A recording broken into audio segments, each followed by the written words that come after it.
Right on time. Cheryl, let me know the second Yeah, it yeah, I turns. will. I'll let you know. I'll let you know. We're Do leaving you on. have do you I'll have let you a know. timer, Cheryl? Do you have a timer? Like it tells you a No, I'm second just, it's on the I'm dot. just looking at my phone. Here is Seiko time, so it's very accurate. Boom. Ah, sorry. There we go. Right on time. So the first top headline of the moment is from CNBC that after the White House meeting, Google will spend, well, first of all, the White House had a meeting with the CEOs of Google, Microsoft, and Amazon on rather short notice. And and we weren't sure what it was about, but we assumed it was about Microsoft's shitty security and the fact that that shit gets hacked, every day. Like it ain't no thing. Like the back door is just wide open on that thing. And sure enough, what we do now know, we don't know exactly what was said. Actually, we do. Joe Biden provided a quote afterwards, so we have a really good sense. But the commitments by the CEOs afterwards tell us a lot of what the conversation was based on, which is after White House meeting, Google will spend $10 billion over 5 years to train 100,000 IT and data workers. So we need to boost up IT. And then Apple to supply pledges supply chain security improvements and more, meaning we got to beef up our supply chains and be less dependent on particular countries, who you can imagine. And then, and because Apple notably does a lot of production in China, and basically Uncle Biden's telling him it's time to get out of China. That's basically what that means.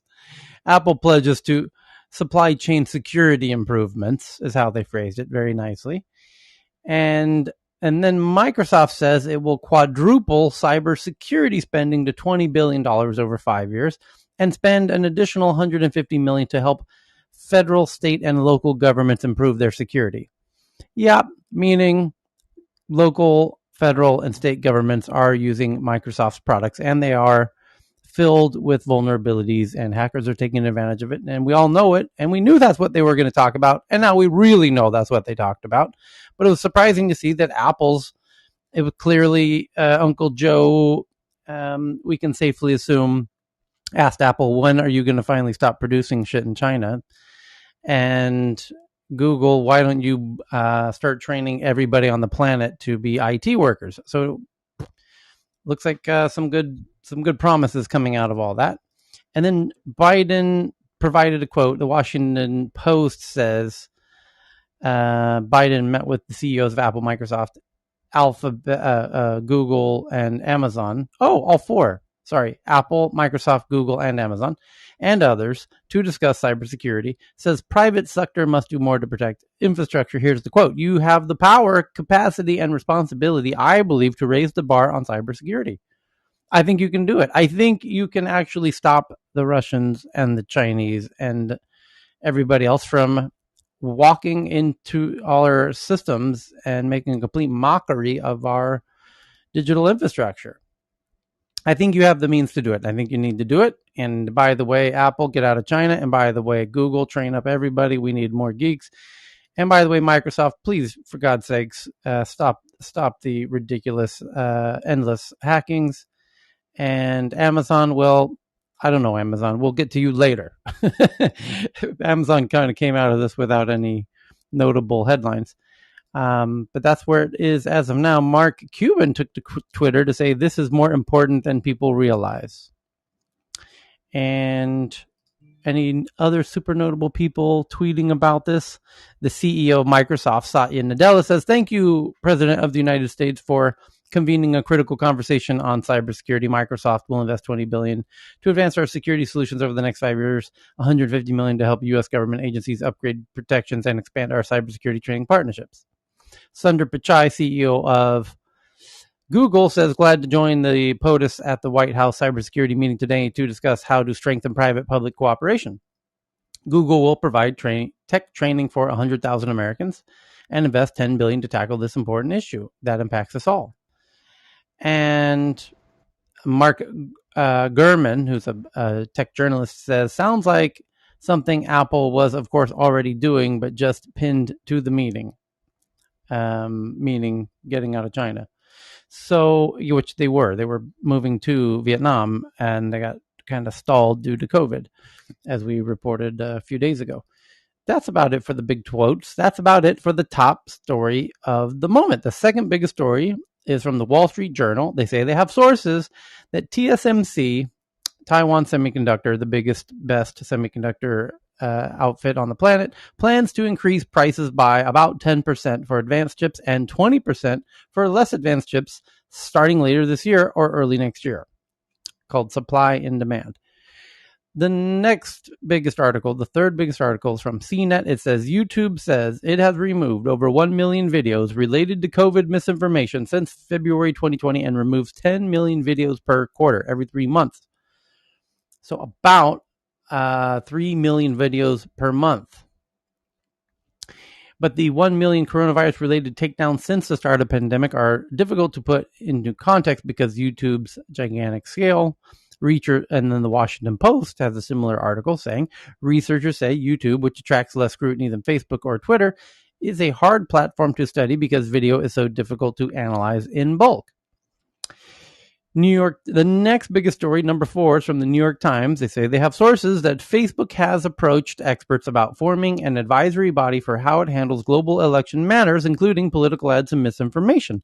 The social network, Facebook, has contacted academics to create a group to advise it on thorny election-related decisions, said people with knowledge of the matter. And the question is that a good idea? And of course, this is not so different from the Facebook Oversight Committee that has some sort of influence on who gets banned and what kind of content gets moderated and what the moderation policies of Facebook are, because Facebook themselves don't want to deal with that shit. They don't want to police that shit. They don't want to even they would prefer to not have to bother with that stuff. And same goes for all of this election stuff. No matter what they do, they won't do it perfectly. They know that. You can't please everybody in these scenarios. So let's delegate this, take it off of our plate, send it over to somebody else. And if you got problems with how they're doing it, talk to them. It's their issue. Please stop emailing us 1,000 times every 10 minutes. Questioning our decision on every political issue on the planet. You cannot please everybody. No matter what you do, no matter what your decision, you will still have angry mobs. So better to delegate that, create some kind of other external organization to handle all of that nonsense. So we had a fun debate about that when we met 8 hours ago, as we meet twice a day. So the next article is, I think, number 5. Yes. Before you do that, you want to bring some regulars up? Yes, I do. Thank you. Hello, Jason. Before he texts me. Okay. And he's here too. Okay. And Tyler, I have to say, when you get fired up, it's like a Red Bull for me. It was like 1 a.m. last night, and you started going on a little bit of a tirade. Yes. And it like pumped me up, man. I was up until like 3. I get fired up. When journalists say stupid shit. Yeah. I mean, it just gets me so riled up. It's bound to happen. Oh, Andy's back. I need to start adding Andy to the roster, and then no doubt it happens. It's bound to happen. By the time we finish here in the next few hours, we will have some tech journalists do something stupid, guaranteed. But it's just funny because, this is like the morning drive, right? And like all of us, when we're stuck in traffic, we are yelling at the radio the way you are. Are you fucking stupid, you idiot? Yeah, people do stupid stuff. Yeah, we got to call out the idiots. So you had a really hilarious Bloomberg rant the other day. I was jiggling. We had another one earlier today. There was another Bloomberg article about, we'll get to it. It's about Joe Rogan on Spotify. And this journalist is trying to play scientist and researcher, and just fundamentally missed an incredibly huge kind of variable in their survey that they didn't account for, which you have to account for. And it was absolutely absurd that they didn't account for such a incredibly huge influence in their data samples, and they didn't account for it. Just completely ridiculous. Anyway, we'll get to that. I wonder what is their KPI. Like, do they have any extra motivation to want to have more accurate coverage of any news? It's just such a huge organization. Like the smaller the organization, the less you can hide. The bigger the organization, the easier it is to hide. And the easier it is to hide, the sloppier the work gets. So it's easier to be a, what do you call that, mediocre? An idiot, that's the word you're looking for in English. Yeah. So, baka, as we say in Japanese. But aho. So what do you wait a minute, what do you say, Tyler, in Japanese? Baka. Oh, aho. Oh my God, is that enough? That's it. That's stupid. Yeah. Oh, okay. BAKA, just in case you want to learn. Yeah, but it's the same here in Ethiopia in the local language, but it means enough. Okay. Okay. Remember, there's this word that always come out in Japanese anime or drama. It's called bakayaro.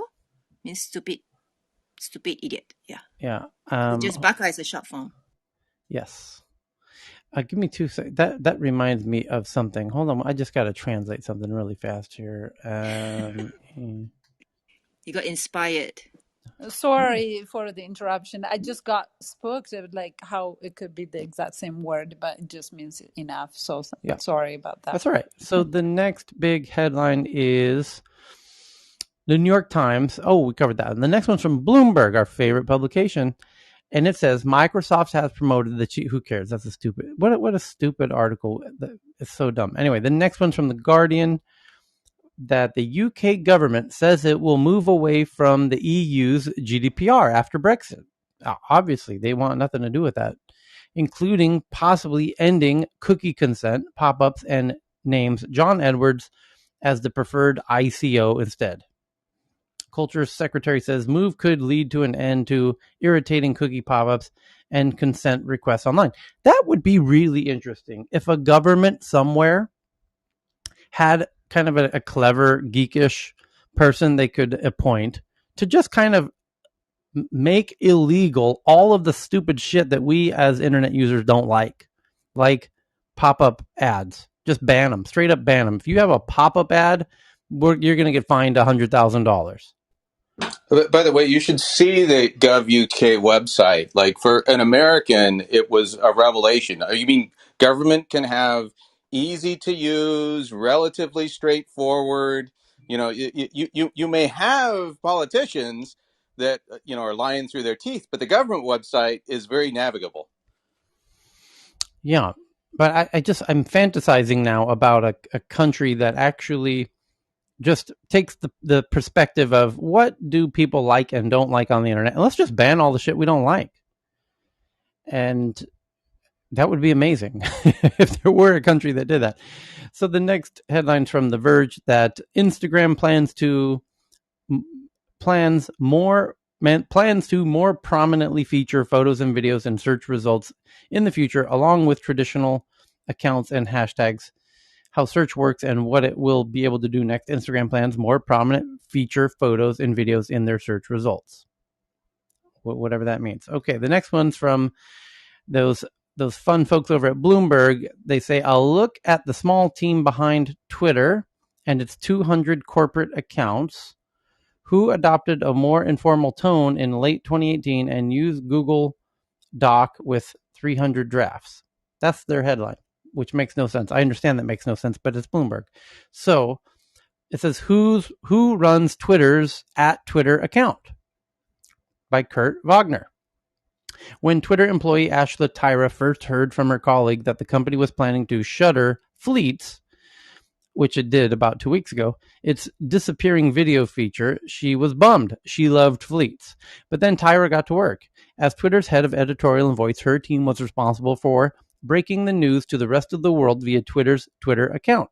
A small group jumped in a virtual writer's room and started brainstorming tweets in a shared Google Doc. The list grew to almost 60 ideas before it was narrowed down to 3. I always tell them, don't write just to get something approved, write a good tweet. Tyra said in an interview, you never know, especially at Twitter, what will get approved. What got approved was a tweet that perfectly captured the internet's ambivalent feelings towards fleets. We're removing fleets on August 3, working on some new stuff. The company posted from its Twitter handle, which has almost 60 million followers. We're sorry, or you're welcome. It has been the at Twitter account most popular post for the past 5 months. We're sorry or you're welcome should be Twitter's motto, Wired wrote. It was so popular, Twitter ended up making we're sorry or you're welcome merch, like hoodies and candles to give out to users. Some people loved it and some people hated it, Tyra said of Fleets. It was what it was. For most of its existence, the company used its formal Twitter account the way you would expect a large public-facing company to use its Twitter accounts. Tweets were long and the language was formal. Then in late 2018, the company adopted a more conversational approach. Twitter's tweets got shorter and wittier. They were suddenly topical and sometimes downright funny. Twitter took a voice that was noticeably self-aware and as was the case with Fleets. Reply if there's a better app. Twitter posted late May but disabled the ability for users to reply. The bar is low, 2021. The account wrote on July 1st. When the calendar turned to September last year, after a tough and emotionally draining summer of protests, COVID-19 headlines, and election news, Twitter captured what many were already feeling, oh, look, another month. And this article goes on and on about kind of rambling about how Twitter uses their Twitter account. So the next biggest article is from CNBC that internal corporate directory shows Microsoft has hired 15-year AWS veteran Charlie Bell as corporate VP. Oh, so stealing somebody from Amazon Web Services to go over to Microsoft is kind of a big deal in the cloud battle. And there's just this huge land grab, although maybe call it a cloud grab, between Amazon, Microsoft, and Google. Those are the three big cloud companies. And they're still trying to make everybody who's getting up into the cloud, they're fighting for everybody's cloud service. And so if you can get somebody from Amazon to come over to Microsoft, that's kind of a win, a feather in the cap, as you will. So the next big article is from The Verge, that 19 of 24 U.S. government agencies surveyed use facial recognition in some capacity. The Department of Defense and the Department of Homeland Security both have systems, while many of them use Clearview AI. So this headline was also one of the top headlines when we met 8 hours ago, as we meet twice a day here. So we pinged in our friend Charles, who's one of the co-founders of Clearview AI, America's largest facial recognition system, which is used by all of these agencies. And I made the point, I think, and Charles doesn't dispute it, that all the government agencies use Clearview AI and all police agencies use it, whether or not they admit it to some survey. You know, when a survey is sent around to the government agencies, asking if they use it, there's no penalty for lying on a survey, so they might not reveal that they use it. They might not want people to know that they use it. They probably don't want people knowing that they're using it. That doesn't make it illegal, but they don't. It's not helpful for them for other people to know that they're using it. So why confess it when it's not going to help you to confess it? In fact, it could only hurt you potentially. So that's why I said I think they're all using it. And Charles came in and brought up. There was a bit of a debate with some other people on stage made some other really good points. Jennifer was here, who has a law background, and she was debating with Charles in a very friendly way. Irvin, who's in the audience, brought up some really good points, and it was just a fun conversation. Anyway, that was a fantastic conversation. How it evolved. Yeah. So to me, one of the interesting points was how traditionally how crimes would be solved is somebody commits a crime. The victim describes the suspect or attacker or wrongdoer to the police. The police try and go find that person. They find other people who also look like that person. And you can imagine those people who look like the other person are not too happy about being brought into the police station, arrested, because they look like somebody else who committed a crime. So then they all stand in a police lineup. You have 8 people who kind of look alike standing in a police lineup. And then they bring back the victim and they say, okay, victim, out of these 8 people, are any of these the person who attacked you or was the wrongdoer? And then the person says, yeah, number 3. Okay, great. Thank you very much. And then the court case starts with that person. Obviously, a lot of mistakes happen there. And by the way, let's not gloss over the fact that those other 7 people who are arrested against their will and brought in just for looking like the first person, imagine how if the wrongdoer happens to be a black male, now you've got to arrest 7 other black males of the similar height and weight to bring them in, even though they did nothing wrong. Are you telling me that's going to be a fun situation for those 7 innocent black males that are forcibly arrested and forcibly brought into the police station against their will? Or we have an app and there's a camera at the gas station where this happened, and there was some footage of the attacker or the wrongdoer, and now we have an app that can actually just tell us who the person is. Are you telling me that the traditional way is preferable in any possible scenario? Well, did Charles speak up, and did any of the recent reports over the past year plus, was it incorporated with regards to people of color are not really accurately fill in the blank? What's that word? Identifiable? Identify. Sorry, yeah, pre-coffee. Yeah, I mean, what is the latest stat on that? Charles would know. I don't Or know. it's Well, not. It's not. there's already known issues with all the algorithms that they don't work nearly so well on anyone that's not a white male, right? That's already known, it's well documented. But the other issue is the fact that we've already got many studies that have shown that eyewitness accounts are some of the least right, and eyewitness stories. They've done so many studies that show that we change our recollections in response to anchors. Right, there's so many things out there that are just being ignored by the convenience of having something that sounds like certainty, but it's an artificial certainty.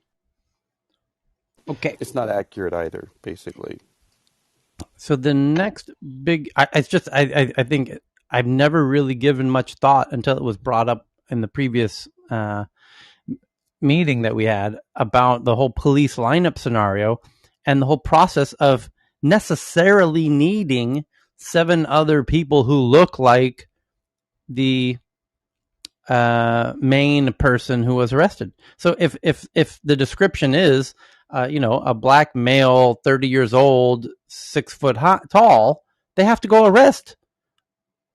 If you look like you fit the description, you could be arrested even though you did nothing wrong because you fit the description.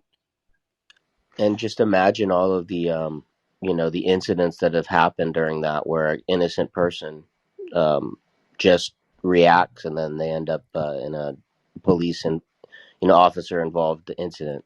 That almost, I mean, now that I think about it, it almost sounds like an antiquated, barbaric something from like 300 years ago or some crazy thing. It sounds like truly.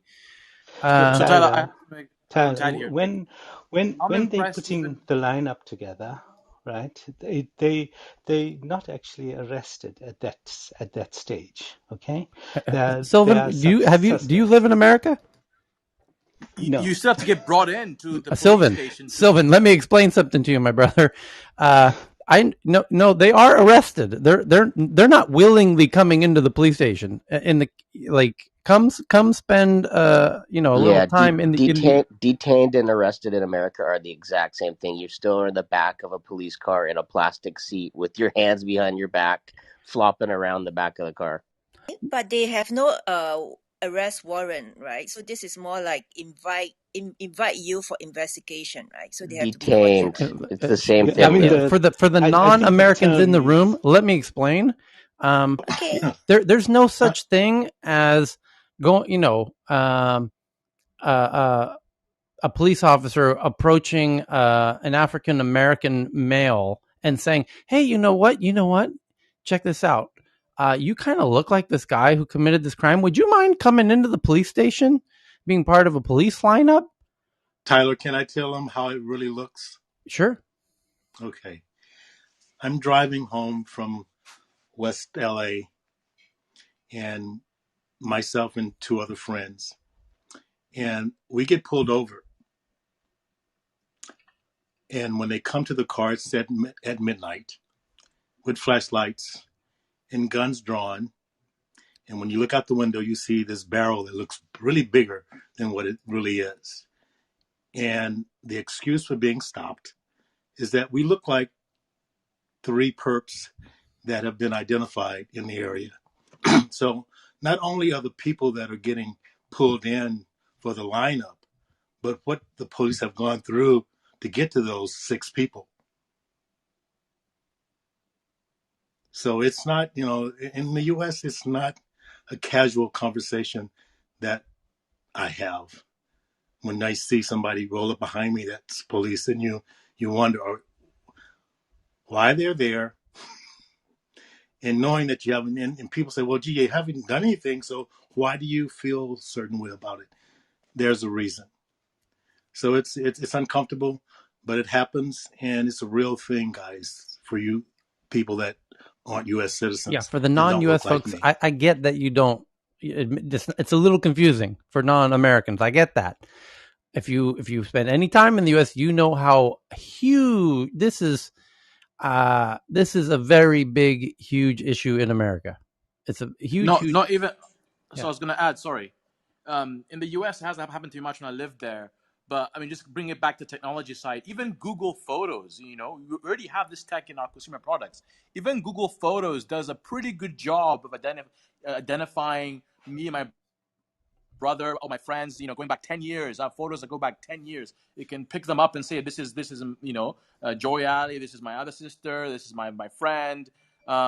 Versus like the number of times, not even the US, like UK, when I used to live there, the number of times in pubs, people would like just come up to me and say, oh, so you look like this guy. I even once got punched in the freaking face, in the drunk, you can imagine in a pub, drunken guy who said, oh, yesterday you were with my girlfriend, all that. And each time this has happened, it's always a white guy who's always coming up to me and saying, oh, you were doing this, doing that. No, it wasn't me, right? Happens a lot, right? And for me, it's always been with white guys. I'm sorry. It's like it's not even just a U.S. thing. It can happen even in Africa, like in the right place, where there's a lot of expats or foreigners that can misidentify people.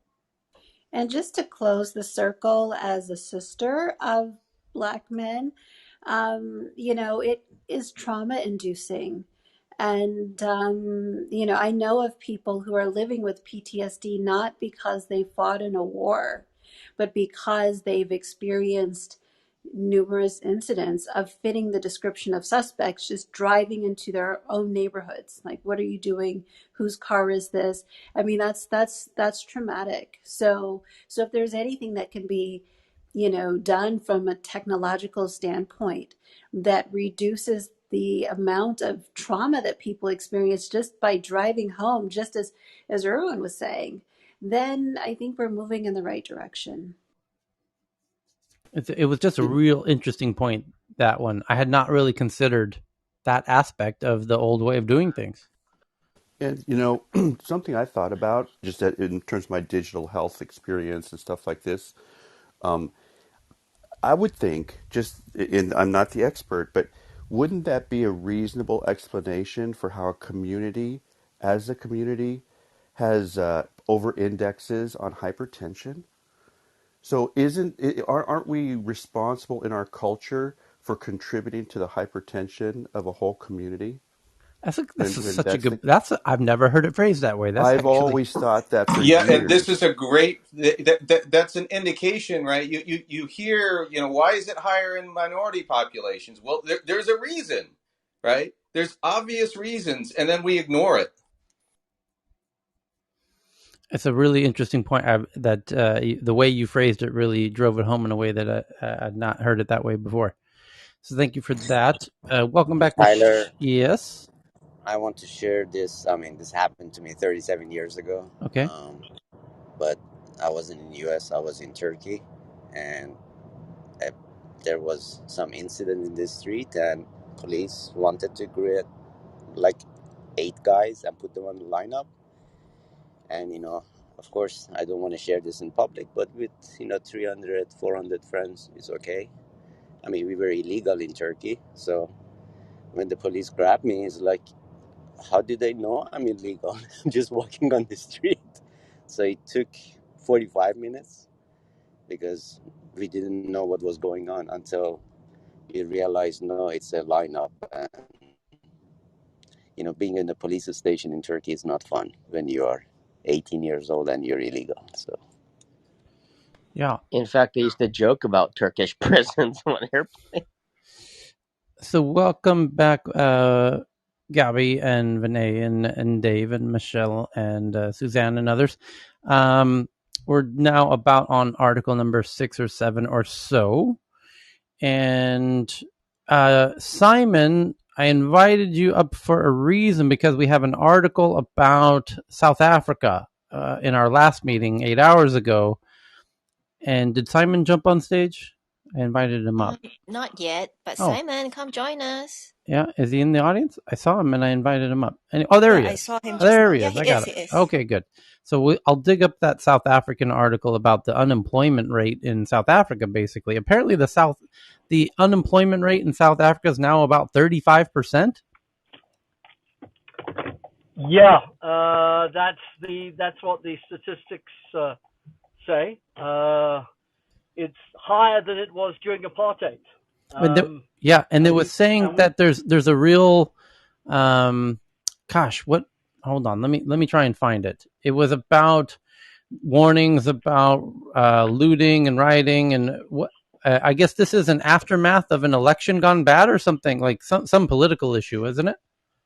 No, we had a month ago. We had the former president who basically allowed a group of guys called a family called the Guptas to basically steal billions of rand, hundreds of millions of dollars, and he was sent to jail because he refused to testify.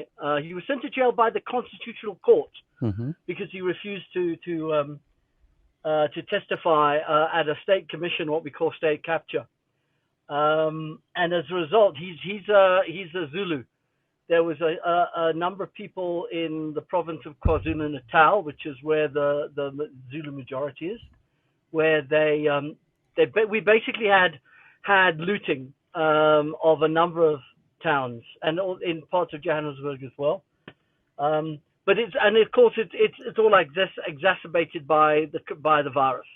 The shutdowns and everything else, because we've had shutdowns. I know the Americans don't understand the concept of a lockdown, but when you're not allowed out, when you're literally not allowed out except to go to the shops, when you are, we have a curfew at the moment. You have to be at home between 10 p.m. and 4 a.m.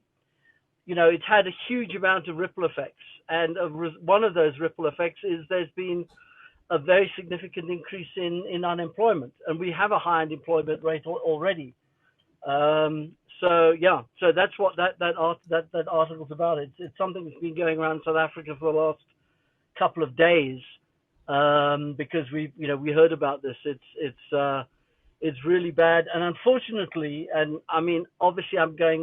unfortunately, we have a government that's still locked in let's call it a 1950s approach to the economy, where they don't want they're afraid to liberalize an economy in case what it might do. But we need to have a more liberal economy in order for business to be able to be more flexible in who they hire and how they hire.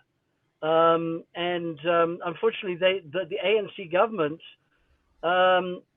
is kind of ideologically bound at the moment by some old ideas and old theories of economy, so it's that's the problem we face. We have a huge. The worst problem is the youth unemployment. That's even worse, and So yeah, Okay. that's me. Thanks. Tyler, Yes. Tyler, I don't know if you know that I am also South African. No, didn't know that. Um, yes, I am. And to preface an earlier discussion, I too was arrested, but for political reasons, Mm-hmm. and then exiled from South Africa. But anyway, we won't go into that. But I read the Statistics South Africa article this morning, and they published the results of the unemployment figures in South Africa, and South Africa is going through perhaps a very deep scissors crisis. So you had a retraction of the economy on the one hand, Mm-hmm. you also had COVID and the shutdown, and we all know what impact that had on business. But we also had something else, which was the fact that the arrest of Jacob Zuma and the effect of an uprising associated with that.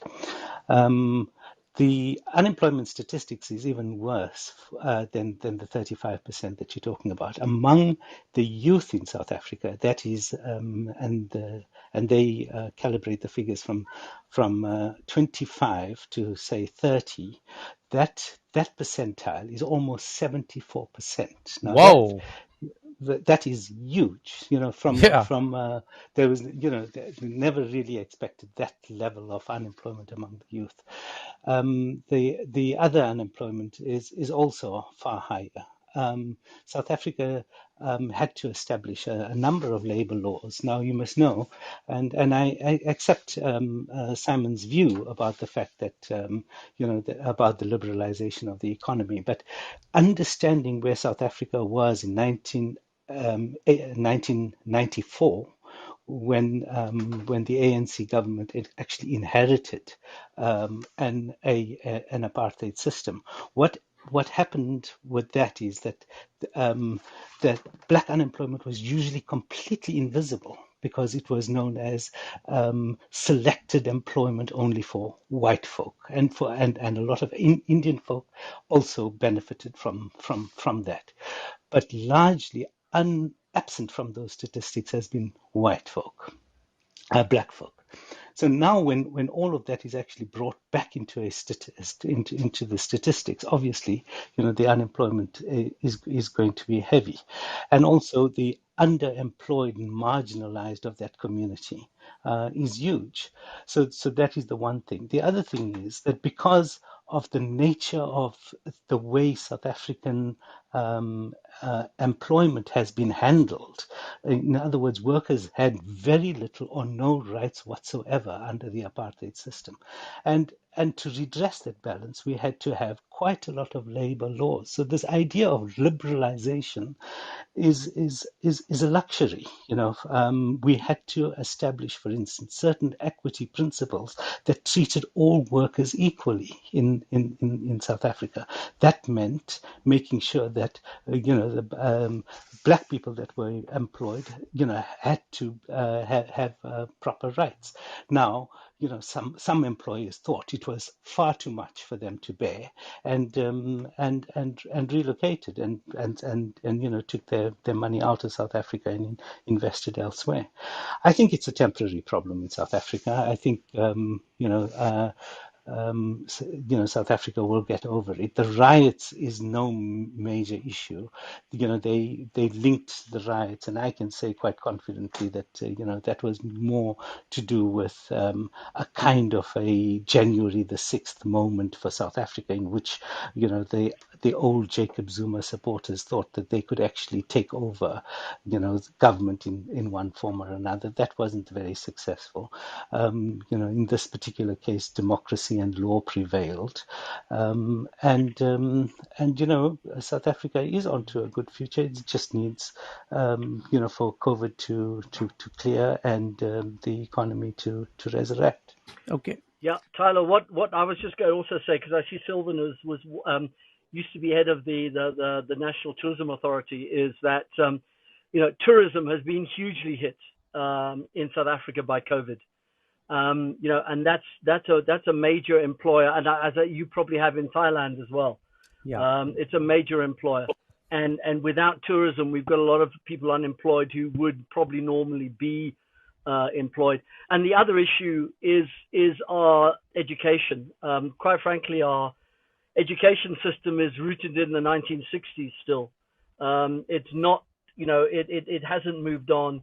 We've got a huge number of unskilled people because they weren't given the education to help them skill up, and that's going to take a while. And I don't have any answers, and I don't have any predictions in terms of how long it's going to take. But it's something that people have been calling to for changes, but they seem to be long and a long time in coming.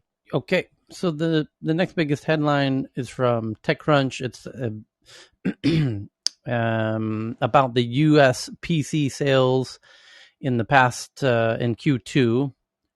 April, May, and June were up 17% from the year previously. 36.8 million units sold of desktop PCs, and then notebooks were up nearly 30% over the year previously. And of course, that's got something to do with people working remotely. Well, that gives you some kind of measure or scale. And HP, Hewlett-Packard, leads with 21.9% of the market share. So the next big one is, as everybody knows, this seems to be the biggest story of tech newsers around the world in terms of the number of tweets I get, that OnlyFans suspends its October 1st policy change banning porn after securing assurances and aims to provide a home for all creators. OnlyFans is reversing its recent decision to ban porn. It had planned to prohibit sexually explicit content, but they say they have assurances, but they are not saying from who, and that's hopefully we can find that out in the next few days. I imagine we will, because there's a lot of attention on this story. They took to their own Twitter account to say, "Thank you to everyone for making your voices heard. We have secured assurances necessary to support our diverse creator community and have suspended the planned October 1st policy change. OnlyFans stands for inclusion, blah, blah, blah." And it makes me wonder. I'm quite a conspiracy theorist, as you well know. If this was not all just a genius PR maneuver of some kind at this point, because this was a really peculiar turn of events over the past 3 days for OnlyFans, and the net outcome is an incredible amount of PR value. This has given them millions of dollars in marketing value to OnlyFans as an app and as a platform. Really, millions and millions of dollars of value of free PR was generated from these headlines, with no clear. The whole thing has been kind of riddled in illogical twists, because the stoppage didn't really make sense, and the reinstatement still doesn't make sense. So, and it's like we're making money hand over fist. We're doing like $1 billion in revenue or 400 million in revenue, and we're only valued at $1 billion. And like, it was really weird, like you said. Yeah, it's odd. Well, I think they've gotten caught up in the culture war, and they had to make a decision, right? Do they get ahead of this and cause the forces on both sides to counterbalance a little bit, or do they try to absorb it directly? I think they wisely tried to get out in front of it and maybe succeeded. It might have been a stunt, but it was a successful one. Yeah. Oh yeah, Yeah, it I was agree with that. definitely a stunt. It was definitely a stunt, guys. I mean, talk to any PR person. They're going to tell you this was a huge stunt, which paid off in a big way. Look at all the publicity they got for free. Yeah, I think Tyler at least mentioned them like 10 times. They got a lot of traction out of it. That's what I'm saying. They've got to pay you, Tyler. No, they So earned it. Tyler, That's called all the earned ladies in the marketing, room. is what that's called. And So also I Tyler, think they probably have the exposure to those who invest in porno business. Well, check this out. The next article is legitimate earned marketing. Watch, this is very clever. And this is Google doing brilliant PR right here. So the headline from TechCrunch says, Wing is the Google drone company. just like Waymo is the autonomous vehicles and Google's the search engine, and that's why they call the parent company Alphabet, because they've got a company for every letter of the alphabet. So Wing approaches 100,000 drone deliveries 2 years after their launch in Brisbane, Australia, and that's quite a number of deliveries, you must admit, for a town of 300 people. It says in a blog post this morning, Alphabet drone delivery company Wing announced that it has set to hit 100,000 customer deliveries over the weekend.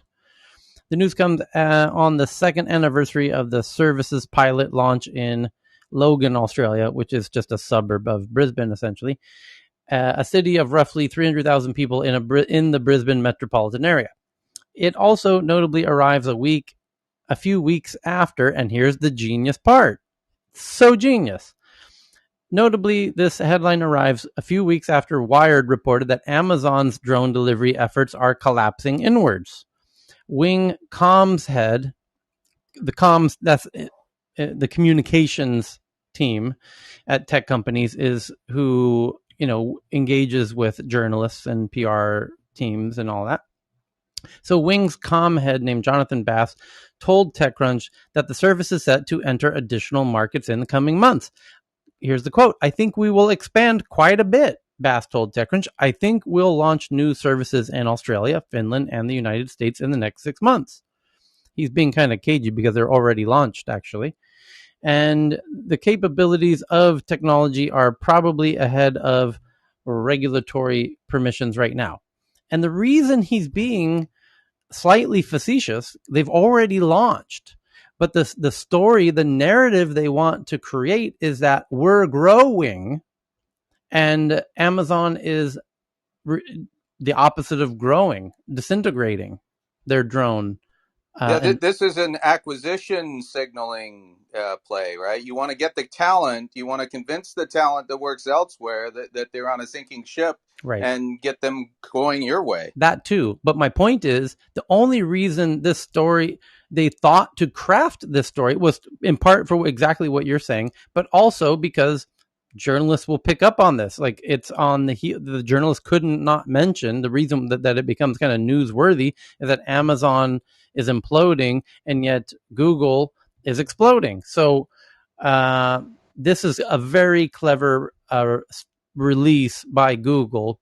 Clearly, well, Google crafted this. The journalist even says so, that the first sentence of this article is, "In a blog post this morning, Alphabet drone delivery company Wing announced it's set to hit 100,000 customer deliveries over the weekend." So TechCrunch saw that blog post and says, okay, we'll write this story. Let me call up the head of the comms team over there at the company and ask them a few questions. And, well, what do you know? The response to the questions is, "I think we'll expand quite a bit. I think we'll launch new services in Australia, Finland, and the US." No, you've already launched in those countries. But if you said that, then you don't get to say we're growing.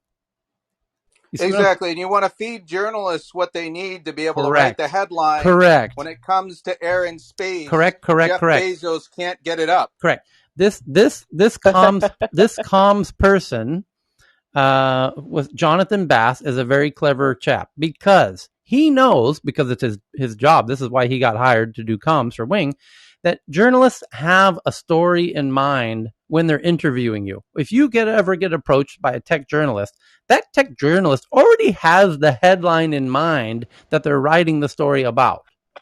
And the question is, how well do you fit into their story that they already have in their mind? The headline, the narrative. Yes, they already have the narrative set. And the question is, how well do your interview responses fit into their narrative? And in this case, notice that it's a little odd. I know, me personally, knowing that this is already in Finland and the US, for him to say, "I think we'll launch new services in Finland and the US."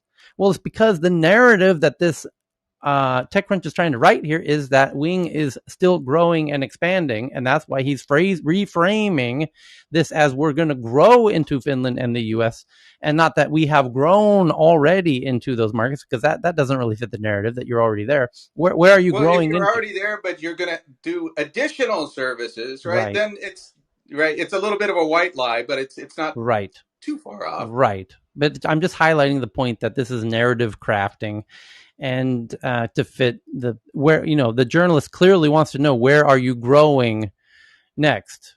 Well, they're not well, we just grew into Finland and the US, but I can't say that. Yeah, we're growing into Finland. People don't really yet know that we're in Finland and the US, so we can say we're going there. Anyways, so of the existing deliveries, more than half were completed in Logan over the course of the last 8 months. The first week of August, for instance, found customers placed orders for 4,500 deliveries, which works out to about every 30 seconds during Wing's delivery window. The numbers include 10,000 cups of coffee, 1,700 children's snack packs, 1,200 roasted chickens, 2,700 sushi rolls, and 1,000 loaves of bread. The drones fly at a height of about 100 to 150 feet in the air and lower down to about 23 feet when they reach the destination. From there, they lower a cable or tether with the package down to the ground and unhook it, and no one's needed to be on location to receive the package. And I think this is fantastic. It says if you combine the test flights with deliveries, it's close to 500,000 flights over the past 4 or 5 years, says Bass. We've gradually moved into dense urban environments and listened to communities. The last bit includes community feedback to reduce drone noise levels. And that was precisely the result of the documentary I watched nearly a fucking year ago on this wing in Brisbane. And they were delivering coffees a year ago, precisely, and they were already going into Finland and the US. And the whole feedback of the documentary was they interviewed the people in Brisbane who were using this and showed soup to nuts somebody ordering it, waking up in the morning, ordering coffee on their phone. 3 minutes later, it's in their backyard, and showed them the whole situation, interviewed the team at the office, and then, more importantly, interviewed the neighbor next to the drone distribution center, who was particularly not happy about this whole situation because these drones are quite noisy, and said so. And then, by the way, the follow-up was they found a new type of propeller for these drones that cuts the sound more than half, which that's a key thing. They realized, this is something we need to do. If this is going to continue to be a big thing in dense areas, we need to account for pissing off neighbors with our noisy propellers. So, but I'm very hopeful that these things continue to take up. But notably, we see so much more traction and funding announcements, and we had one yesterday actually. And Sam Altman from Y Combinator, OpenAI, along with Founders Fund, funded yet another autonomous street robot in Los Angeles. It was an LA-based company, and it turns out, after further investigation, it's not autonomous at all. It's a human driver of a little, dog-sized autonomous delivery vehicle, which started out of UCLA in the Westwood area and is growing. And they're now active in Santa Monica, my old stomping grounds after college, and nice, incredibly flat streets in Santa Monica, and very, very easy sidewalks, very few pedestrians, and You just have to dog the poop on the streets. yeah, is that an issue now? It wasn't when I was there. Yeah, out in it's the poop on the streets now that's the problem on the sidewalks. So anyway, Santa Monica is a nice grid system of streets, and anyway, the point is, we see a lot of fundraising announcements for the autonomous little robots, both sizes. You basically have 3 sizes, actually 4 sizes of autonomous vehicles. You have the big trucks that do the interstate travel from, the manufacturer to the warehouse, or from the warehouse to the distribution center on the outside of town. And then you've got those semi trucks. That's already some big players there, all doing that. The autonomous semi trucks. That's a huge race. And then you've got the vans inside the city, and these autonomous vans inside the city. That's another huge race. And then you've got the quarter-sized vehicles, which look like little children's cars, kind of the size of Power Wheel. a polar bear. That it's this polar bear-sized vehicle that kind of cruises around neighborhoods delivering pizzas and chicken wings and deliveries. And then you've got the little chihuahua-sized vehicles. They look like a toy, but it has this. It can hold your whatever your order was, the meal that you ordered or the package that you ordered from Amazon or wherever. And that little dog-sized vehicle can pop out of the polar bear-sized vehicle or even the van-sized vehicle. And this all of these vehicles, all four of them, are all getting lots of funding, lots and lots and lots and lots of funding. My goodness, is there no shortage of funding and no shortage of competitors in each of those four categories? And then the drones deliveries, notably, we really don't see as much funding in the drone space, but this wing seems to be making a good job of things, and I'm surprised we're not seeing more direct competitors in these drone deliveries, because it's an app. You order the coffee right from the app, boom, boom, boom, it's there, lickety split, like way faster than than any other means of delivery. So, I mean, in terms of sheer speed, I don't see why this won't be. If speed is the name of the game, this is likely to win. I can see for regulatory reasons this might be a headache, but yeah, we'll see. Next biggest headline at the moment is from Bloomberg. They say there's a study that lobbying dollars spent by U.S. tech companies have increased with market concentration. The pattern is similar to the pharmaceutical and oil and gas industries. Pattern is similar to pharma and gas industries. Study says antitrust laws should consider impact on democracy. The flood of lobbying dollars spent by big tech has increased with market concentration, according to a new study that cites similar patterns in pharmaceutical and oil industries. The report suggests that entrenched firms face less competition and don't have to invest as much in innovation, giving them more resources to spend influencing the democratic process.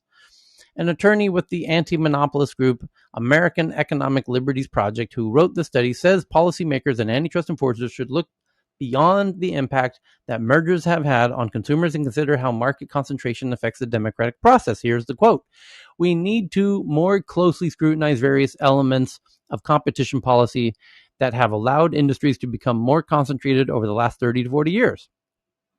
So these established industries are getting upset that tech might join the club. Correct. Allowing unchecked concentration is the cause for a lot of the democratic harms that we're also seeing people complaining about as big money enters politics. There's no coincidence there." Yeah, the study supports the argument of a group of scholars, many of them who have joined President Joe Biden's administration, and lawmakers advocating for more robust antitrust enforcement. The school of thought traces its roots back a century to the country's first anti-monopoly laws, arguing that modern enforcement needs to return to vigorous trust-busting intended to protect not only consumers, but also small competitors and even democracy itself. Federal Trade Commission Chair Lina Khan warned last month that the U.S. economy is experiencing a tidal wave of mergers that threatens to overwhelm federal agencies. Companies have announced more than $3 trillion of deals so far in 2021, an unprecedented number that puts this year on track to be the most active ever, according to data compiled by Bloomberg. And I'll let you read the rest of the article yourself at the Tech News Twitter account, TNATW, as you can see above my head here in the Clubhouse photo. So the next big article is Reuters says that the Department of Justice and the SEC have charged ex-Headspin CEO Manish Lachwani with allegedly defrauding investors out of $80 million from 2018 to 2020 in an effort to boost Headspin's valuation. And he did. And boy, is this a crazy story. This one is wild. Let me find the TechCrunch version of the story. They did a fine job of covering this one. Both the U.S. Department of Justice and the SEC charged Manish Lachwani, co-founder of a mobile app testing company, Headspin, with fraud. The SEC says he violated antitrust provisions, and the civil penalties it's seeking include a permanent injunction, a conduct-based injunction, and to bar him from serving as a corporate executive or board member. The DOJ, which arrested Lachwani earlier, has accused him of 1 count of wire fraud and 1 count of securities fraud, and the associated penalties, if he's found guilty, are more harsh, including for wire fraud, a maximum sentence of 20 years and $250,000. If he's found guilty of securities fraud, he faces 20 years and $5 million. Both the SEC and the DOJ say Lachwani, who led the 6-year-old company as CEO until May of last year, defrauded investors out of $80 million by falsely claiming that his company, Headspin, had achieved strong and consistent growth in acquiring customers and generating revenue when he was pitching its Series C fundraising round to potential investors. By the SEC's telling, his fabrications were designed to help secure a round at so-called unicorn valuation of $1.1 billion. Indeed, that's unicorn valuation. That apparent plan worked, with Palo Alto-based Headspin attracting coverage in Forbes in February of last year after Dell Capital, Iconic Capital, and Tiger Global provided the company with $60 million at that valuation. So it worked. He fundraised based on lies. Forbes reported at the time that the valuation was double the valuation investors put in the B round in October 2018. The SEC also says Lachwani was looking to enrich himself, saying he did so by selling $2.5 million of his shares in Headspin in a fundraising round during which he made misrepresentations to the existing Headspin investors. It isn't clear from its complaint whether the SEC is referring to the Series C or the early round. The Department of Justice federal complaint suggests that Lachwani alleged scheming dates back to at least 2019 when the company was fundraising. It says it was then that the success of Headspin, which helps apps and devices work in different environments around the world, was being knowingly misrepresented to investors by Lachwani. More specifically, the complaint alleges that in materials and presentations to potential investors, meaning his pitch deck, Lachwani reported false revenue and overstated key financial metrics of the company. He maintained control over operations, sales, and record keeping, including invoicing. Chris, we missed that last time. There was no head of sales or CFO. He did the entire thing by himself. He maintained control over operations, sales, and record keeping, including invoicing. And that's how he was. That's got to be bad due diligence on the investors, right? I mean, they're at Series C at this point, and there's Exactly. no CFO. There's no one running the show. The question really. is, who did he piss off, right? Because nothing gets this far without an investor really, really, really being pissed off enough to expose themselves that way.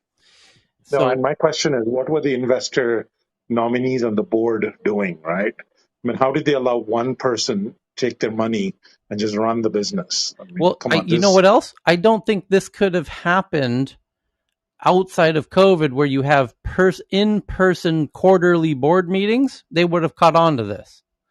If you're doing remote and you're no longer doing quarterly board meetings, maybe he was, the board members were like, let's skip the board meeting this quarter. Maybe that sort of enabled him to pull this off. So anyway, he maintained control over all the operations, and he was the final decision maker on what revenue was booked and included in the company's financial records.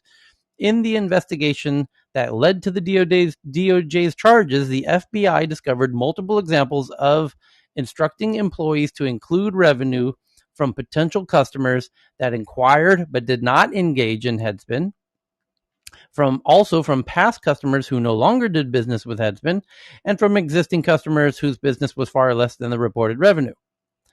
So he's booking fake revenue from future, past, and cooking the books. Yeah. How far off were these collective calculations? The complaint says that ultimately, Lachwani provided investors false information that overestimated Headspin's annual recurring revenue by approximately $50 to $55 million.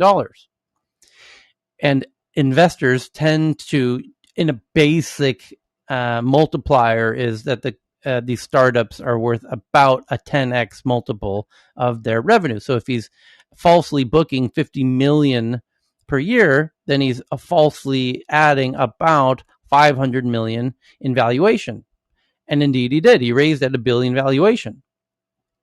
So when he should have been raising at maybe a 500 million if he could, conceivably construct, So anyway, according to the complaint, Lachwani's fraud unraveled after the company's board of directors conducted an internal investigation. So the company's board of directors conducted an internal investigation. That never really happens. That is what you call due diligence when you're not expecting bad behavior. When you're expecting bad behavior, it's called doing an internal investigation.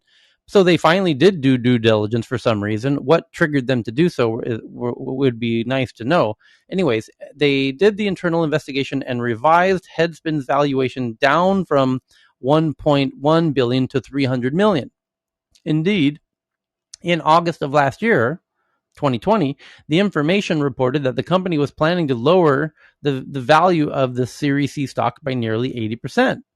The outlet reported at the time that Lachwani had already been replaced by another executive. That person, according to LinkedIn, is Rajiv Bhutani, who joined Headspin as its chief sales officer earlier last year.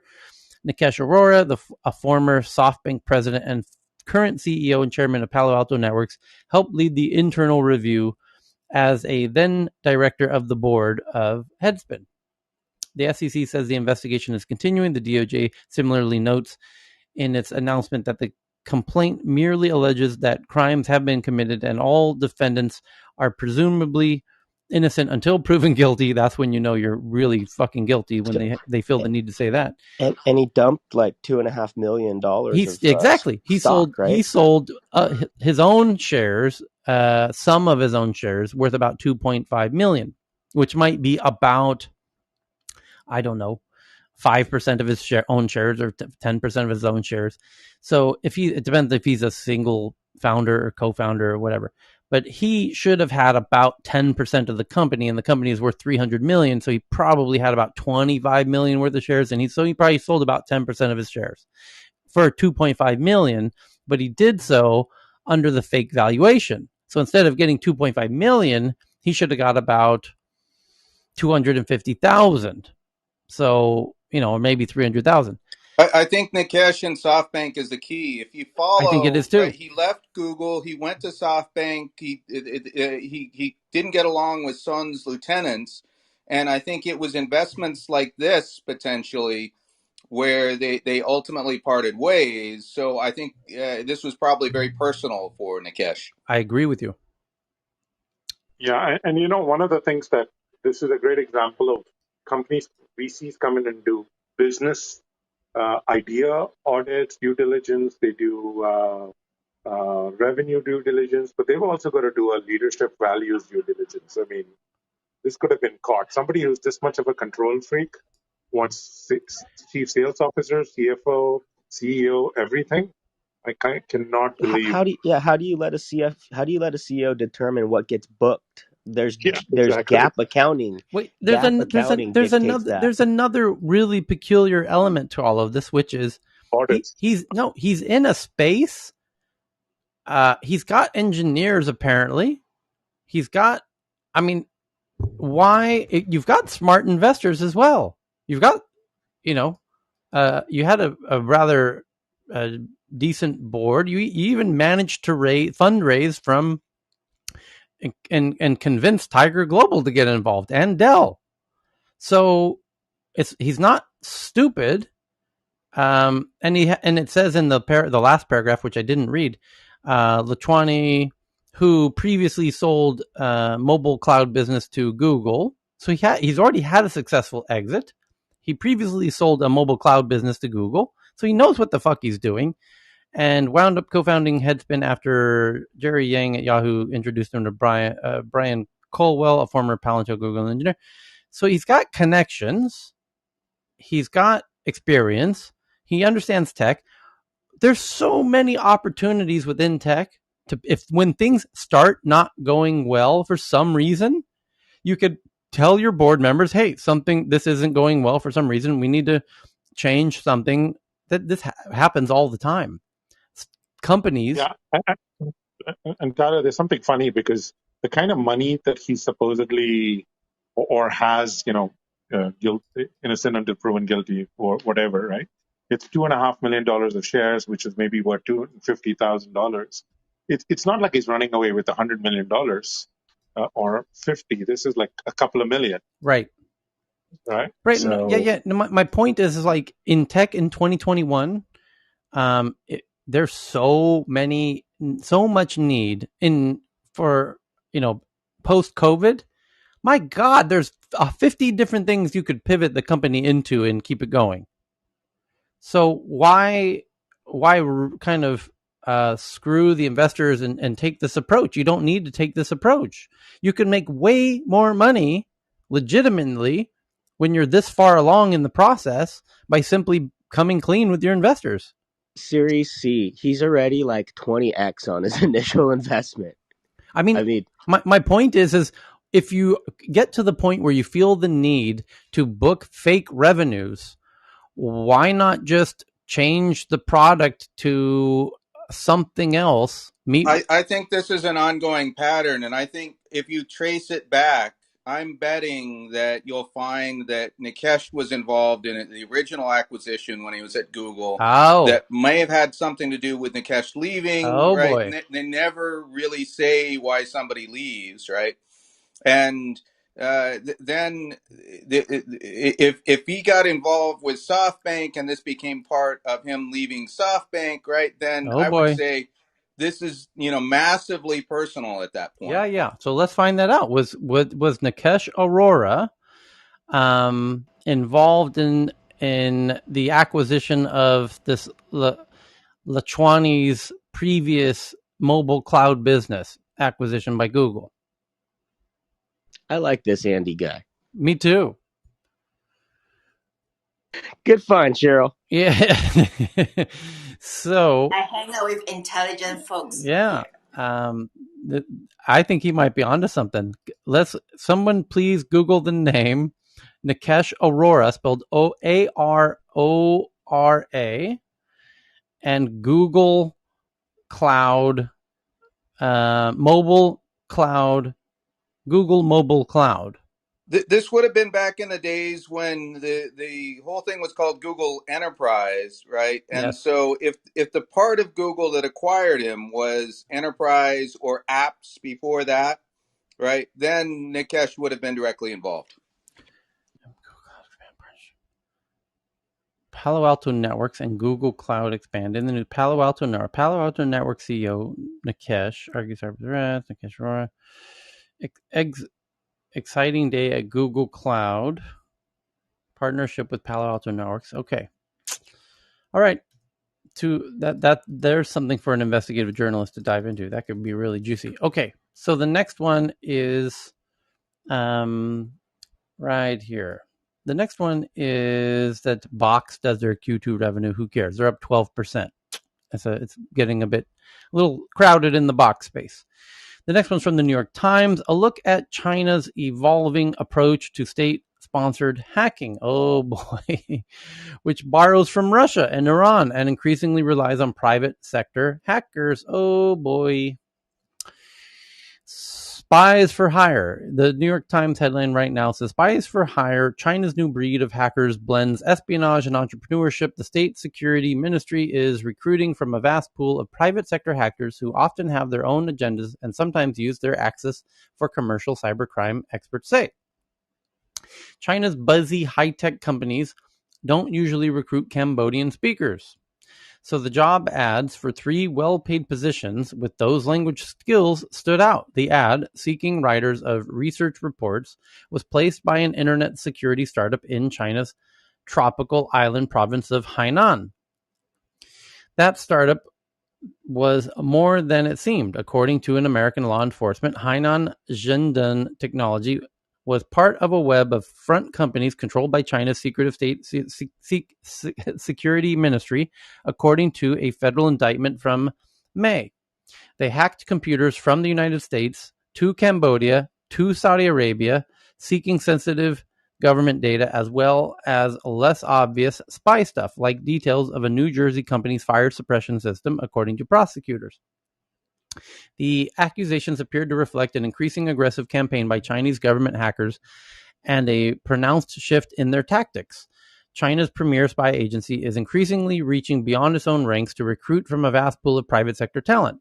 This new group of hackers has made China's state cyber spying machine stronger, more sophisticated, and for its growing array of government and private sector targets, more dangerously unpredictable. Sponsored but not necessarily micromanaged by Beijing, this new breed of hacker attacks government targets and private companies alike, mixing traditional espionage with outright fraud and other crimes for profit. China's new approach borrows from the tactics of Russia and Iran, which have tormented public and commercial targets for years. Chinese hackers with links to state security demanded ransom in return for not releasing a company's computer source code, according to an indictment released by the U.S. Department of Justice last year. Another group of hackers in southwest China mixed cyber raids on Hong Kong democracy activists with fraud on gaming websites, another indictment asserted. One member of the group boasted about having official protection provided that they avoid targets in China. Here's the quote. The upside is they can cover more targets, spur competition. The downside is the level of control, says Robert Potter, the head of Internet 2.0, an Australian cybersecurity firm.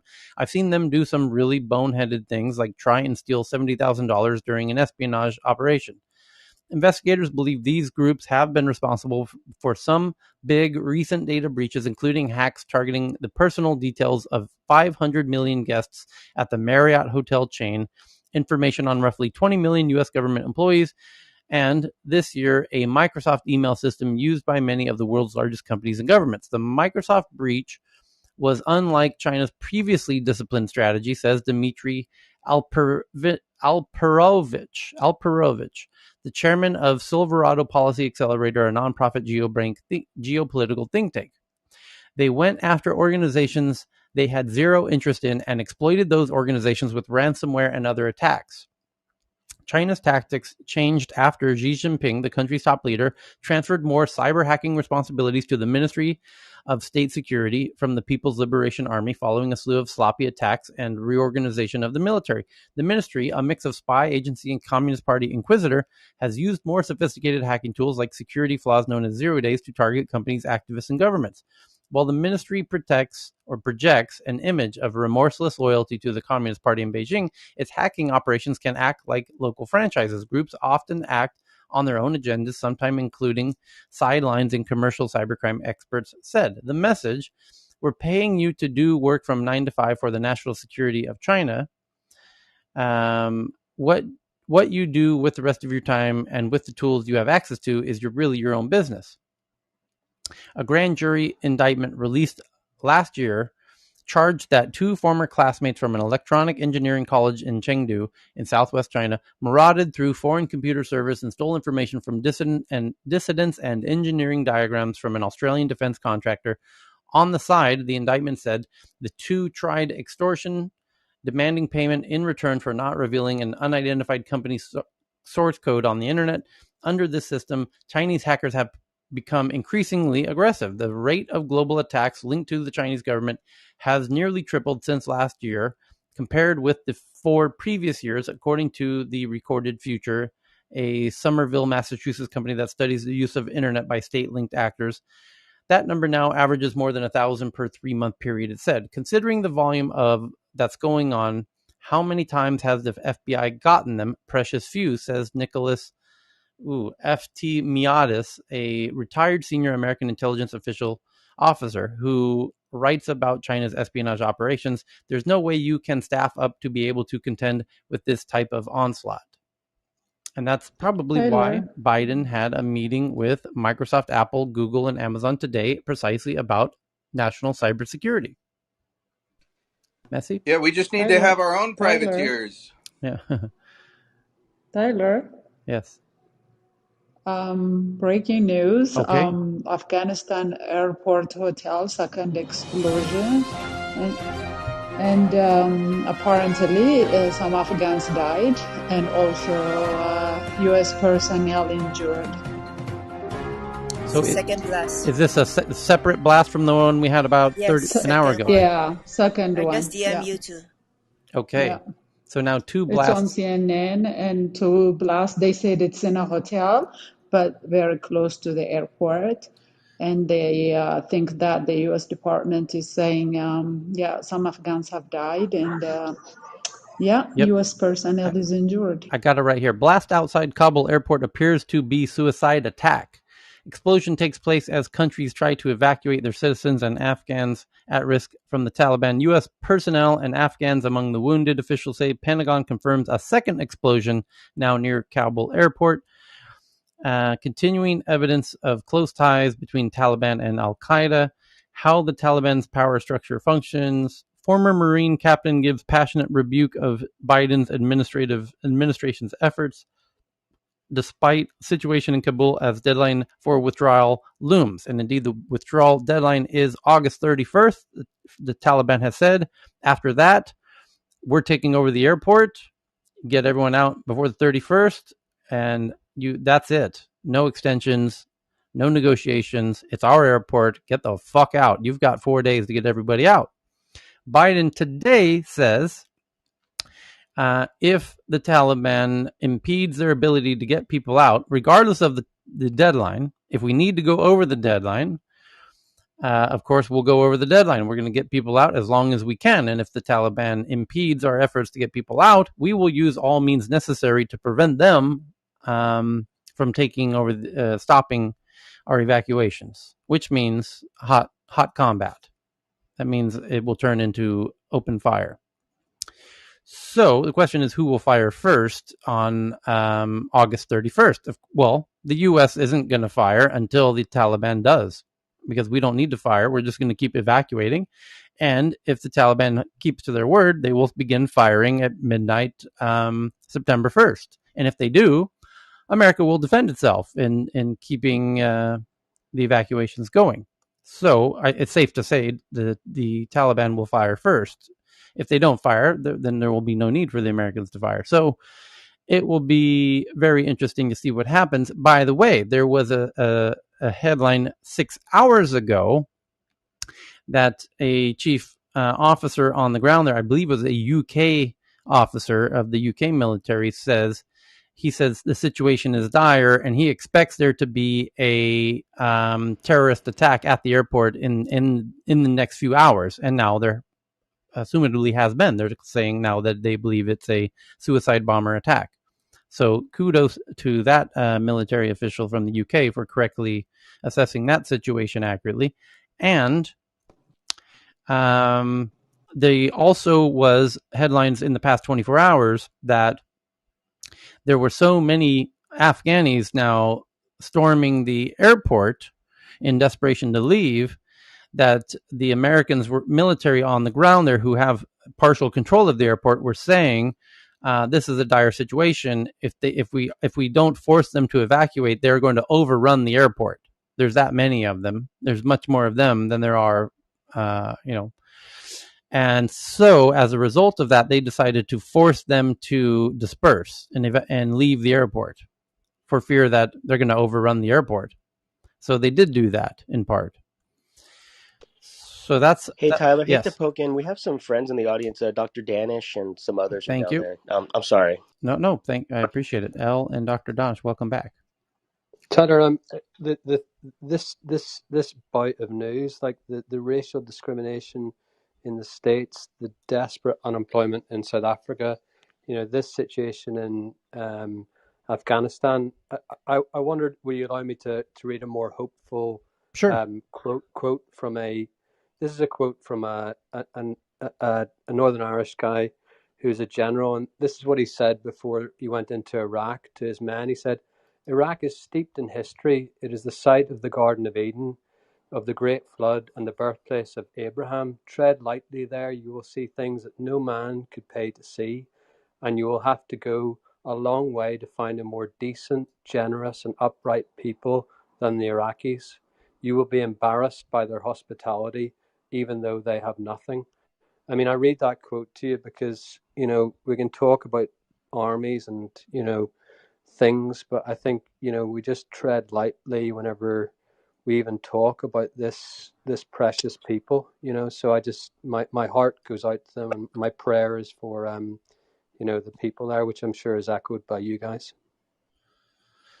Yeah. Thank you for that, David.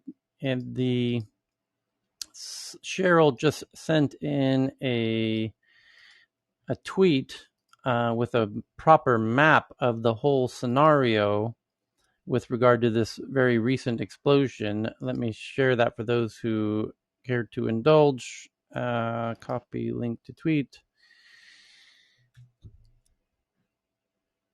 And where is it now? Here we go. I'm just tweeting this out now from the Telegraph via Cheryl. Thanks for the DM, Cheryl. And there are journalists on the ground there doing a lot of documenting of the whole process, and including the suicide bomber struck by Kabul airport's Abbey Gate. And the attack was followed up by gunfire and then another explosion near the Baron Hotel. And you can see where the Abbey Gate is in near the main gate. There's 3 gates at the airport: the North Gate, the Abbey Gate, and the main gate, and the Baron Hotel. You can see all of it in the map we just sent out, courtesy of the Telegraph. Up to 13. And there is American casualty. Yeah, we mentioned that, and there's up to 13 feared dead in suicide blast. A suicide bomber has struck outside Kabul airport, injuring a number of people, possibly including U.S. troops. And they detonated their device outside the Baron Gate near the Abbey Gate. Gunfire was then reported, understood to have come from another attacker. As people fled away from the scene, a second blast went off nearby. Up to 13 people, including children, are reported to have been killed, according to a Taliban spokesperson. At least 3 U.S. troops have been injured, one seriously. Joe Biden is in the Situation Room now, while Boris Johnson is chairing the Cobra meeting this afternoon. Brits and Americans were warned to stay away from the airport this morning after intelligence of an imminent attack emerged. That's the one I referenced by the British official who warned they expected of attack of this sort in the next few hours. And indeed, they were amazing that they were able to predict this. So, yeah, or their accurate assessment of the situation, we should say. Well, back to tech headlines as it is, but I imagine we might get we will continue to receive unfortunate news before we conclude today. So we were reading the story from the New York Times about how the evolving landscape of China's cyber hacking and cyber espionage. So how that's evolved to become more similar to Russian and Iranian cyber attacks and such. In January, this is modern day state sanctioned piracy, right? Privateering. Correct. That's well stated. In January 2020, a mysterious blog with a track record of exposing Chinese state security hackers picked up the scent. The blog, called Intrusion Truth, was already known in Washington cybersecurity circles for naming Chinese intelligence officers well before they appeared in U.S. indictments. The operators of Intrusion Truth scoured job boards for Hainan companies advertising for penetration testing engineers. That's code word for hackers. That's what they call themselves, penetration testing engineers, who secure networks by exploring how they could be hacked. And that's a very clever way to suss these things out. One posting from Hainan stood out. The ad on a Sichuan University computer science hiring board from 2018 boasted that that Hainan had received a considerable number of government secret-related businesses. Then the company, based in Hainan's capital, paid monthly salaries of up to $3,000, solid middle-class wages for Chinese tech workers fresh out of college, with bonuses as high as $15,000, and ads listed an email address used by other firms looking for cybersecurity experts, and linguists suggested they were part of a network. Chinese hacking groups are increasingly sharing malware exploits and coordinating their efforts. The operators of Intrusion Truth wrote in an email the operators have not disclosed their identity, citing the sensitive nature of their work, obviously. but the address was at the library of Hainan's University. Its phone number matched that of a computer science professor and People Liberation Army veteran who ran a website offering payments for students with novel ideas about cracking passwords. The professor had not been charged. Other records and phone numbers led to the blog operator to an email address and a frequent flyer account owned by Ding Xiaoyang, one of the managers of the company.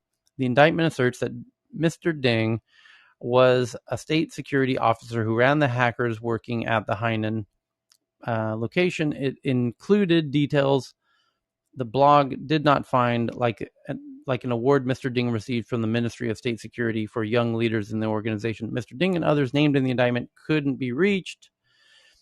Though trackable for now, China's state security apparatus may be learning how to better hide its footprint, said Matthew Brazil, a former China specialist for the Department of Commerce's Office of Export Enforcement, who has co-written a study on Chinese espionage. The abilities of the Chinese services are uneven, he said. Their game is getting better, and in 5 or 10 years, it's going to be a different story. And that precisely dovetails exactly with the meeting Joe Biden had today with the CEOs of Google, Apple, Amazon, and Microsoft, where they promised to commit. Remind me the amounts. It's right here. Microsoft's going to invest $20 billion over the next 5 years on quadrupling their cybersecurity spending. Because in the next 5 years, literally the last words of that New York Times article I just read, let me read it again. The abilities of the Chinese services are uneven. Their game's getting better. And in the next 5 or 10 years, it's going to be a different story. Cut to the meeting with Microsoft. Microsoft CEO says we will quadruple cybersecurity spending to $20 billion over the next 5 years. And now you know why. Is it not? And watch as you'll see, right? These tech companies, the employees won't let them work for directly defense projects, but these kinds of things are going to lead to other forms of defense-related work that employees can't really challenge. Correct. Right? Correct. Watch this space. Yeah. So, and Microsoft's committing $150 million to help local, state, and federal governments improve their security, because if they're using Microsoft, they're going to need a lot of help. They're going to need a lot of hands-on tech support for a lot of patching on a daily basis, because they are getting probed like somebody at a free proctologist, a school for proctology. So the next biggest headline. Just make sure, my grandpa would joke, just make sure the proctologist only has one hand on your shoulder. Okay, so the next biggest story is Copenhagen-based LeapWork, which offers no-code process automation tools for enterprise. Oh, that's clever. Raises $62 million, led by KKR and Salesforce.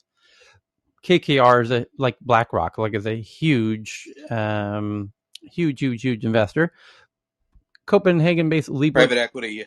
massive private, one of the largest private equities. And it says they offer no-code automation tools.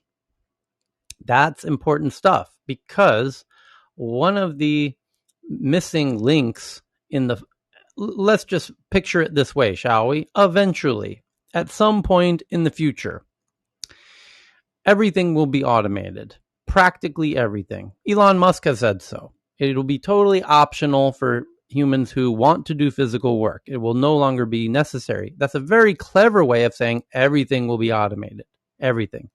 That thing that you're thinking might not be automated, yes, that will be automated. Everything. So, one of the keys to getting there, of course, is building the physical robots that do that automation, and the machinery that does the labor. And then there's the software behind those machines that needs to be programmed. And that bit is actually in some cases, the difficult bit. And that's where this no-code automation tools is super important because somehow the people who buy the automation hardware need to be able to program it. So you buy a bunch of robots for your process, your hamburger shop, right? You buy a bunch of robots for your hamburger shop. You are an owner of a McDonald's or Uncle Dick's hamburger shop. And Uncle Dick buys a whole bunch of robots and machines that automate the whole process to remove all of the humans. Okay, buying the robots isn't the hard part. Programming the robots for Uncle Dick, who can't figure out how to do a reply all on an email, he sure as hell isn't going to be able to figure out how to program the robots sufficiently. And that's where this is an interesting, important link in this chain, which is no code automation tools, like making it so you don't need to program anything. It's drag and drop and little cartoon pictures, or what, I don't know what their interface looks like, but it needs to be very simple for Uncle Bobby and Uncle Joey to program the robots that they just acquired from whoever. Elon Musk says he's going to make a robot, so maybe they'll sell those. Obviously, they will. Yeah, and he says they're going to be used for this kind of work, actually. So the question is, how easy will those robots be to program? Totally separate thing. Elon Musk saying a year from now they plan to have a robot. Yeah, you can have a robot. The question is, how easy will it be for Uncle Bobby to program it to flip hamburgers? That's a totally separate expert area of discipline. Completely separate.